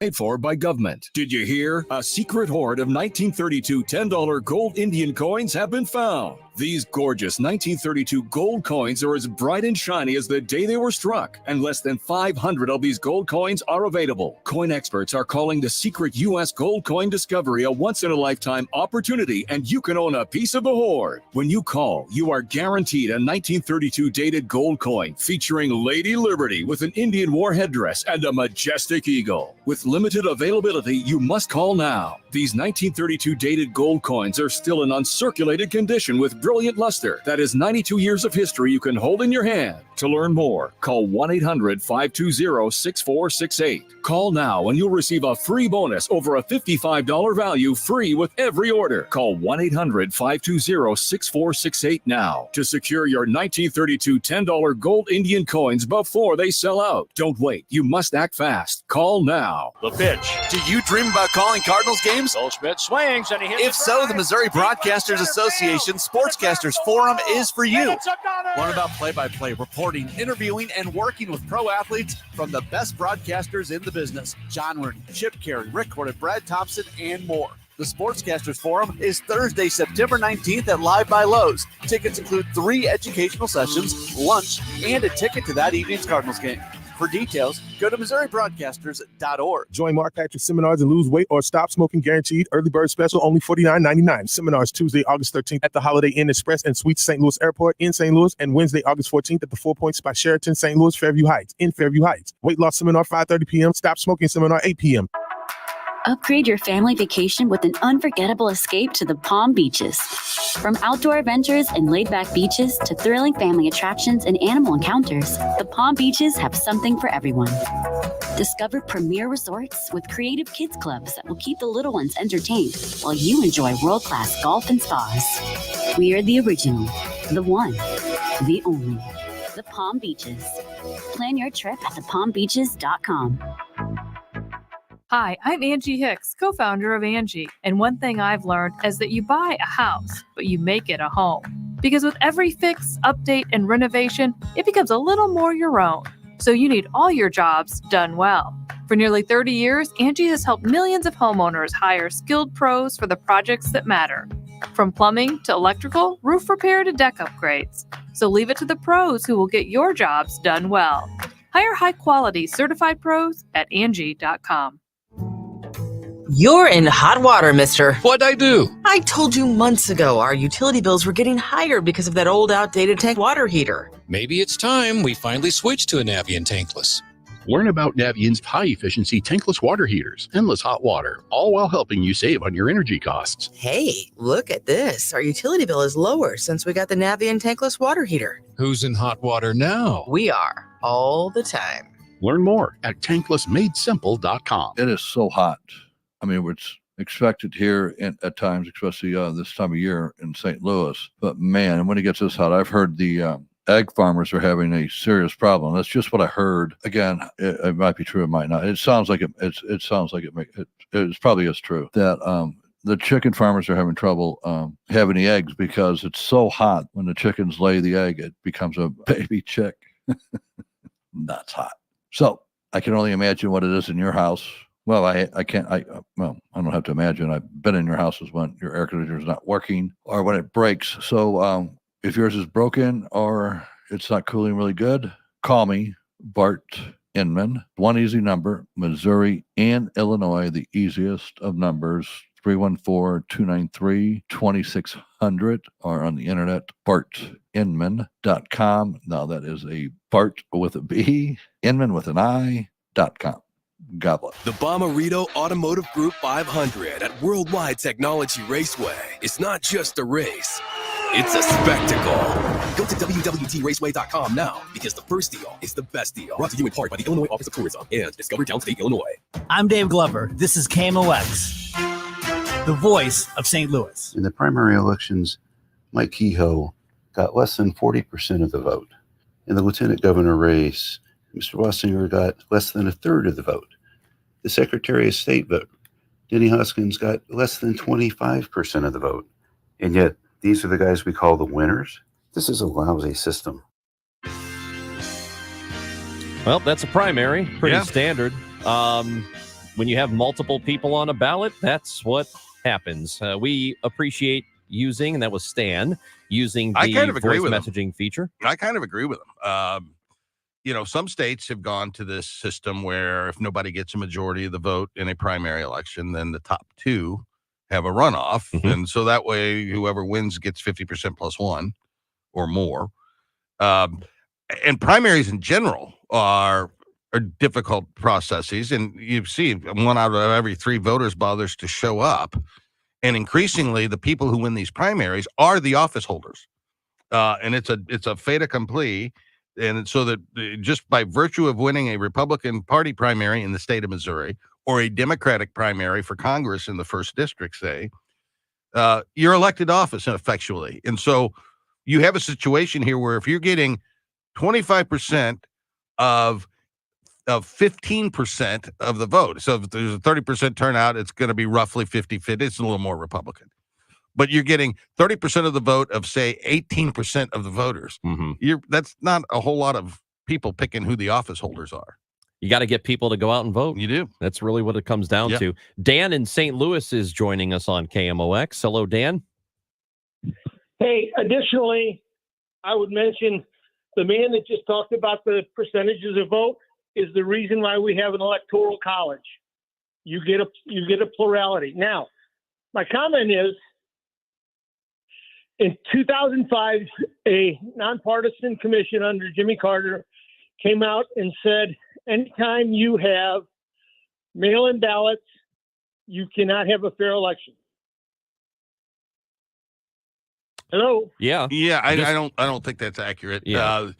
So the way the mail-in ballot process works in Missouri is you have to request it, the ballot, to be sent to you. So the voter themselves has to make the request. That ballot is then sent in that voter's name, and then that voter in Missouri has to get that ballot notarized and then sent in a time. So there's a lot of safeguard, and the signatures get verified at the election authority. The signature on the ballot gets verified with the signature on file. All of us have our signatures on file with our voter registration. So there are plenty of safeguards with mail-in balloting, and it's just, but there's so much bad information out there, man. And people have made documentaries that are just bogus. Oh, like the 2000 Mules right? That was pulled because it was so stupid, right? The Washington Post had an analysis back in 2020, prior to the November election, that it was over a period of time with and these were in states that did primary mail-in voting. Right, like Washington State. Yes. Oregon, I think, was one of them, too. 14.6 million votes cast. 372 possible cases of double voting or voting on behalf of deceased people. That is 372 out of almost 15 million. Yeah. It does happen. Oh, people do cheat, yeah. But it's not. Sure. It's never on a scale enough to swing an election, ever. It never has been. No. But we're going to keep pushing that lie and keep making people angry. And it sucks. Hey, thanks for hanging out with me, John. My pleasure, Raj. It's always fun to spend some time with you here. And that's increasingly happening because our lovely Amy is gone so much. Oh, well, yeah. She has 5 months of vacation. It's a nice deal. It's so a good deal. She'll be back tomorrow. You're back with us on Friday. I will. It's gonna Lord be good. willing. That is John Hancock. I am Chris Ranji. We have the Dave Glover Show coming up next. Anything you missed is on the Odyssey app. Download it. AUDACY. Have a terrific rest of your day. Talk to you tomorrow at 10 o'clock. Amy will be back. It's Chris and Amy on KMOX.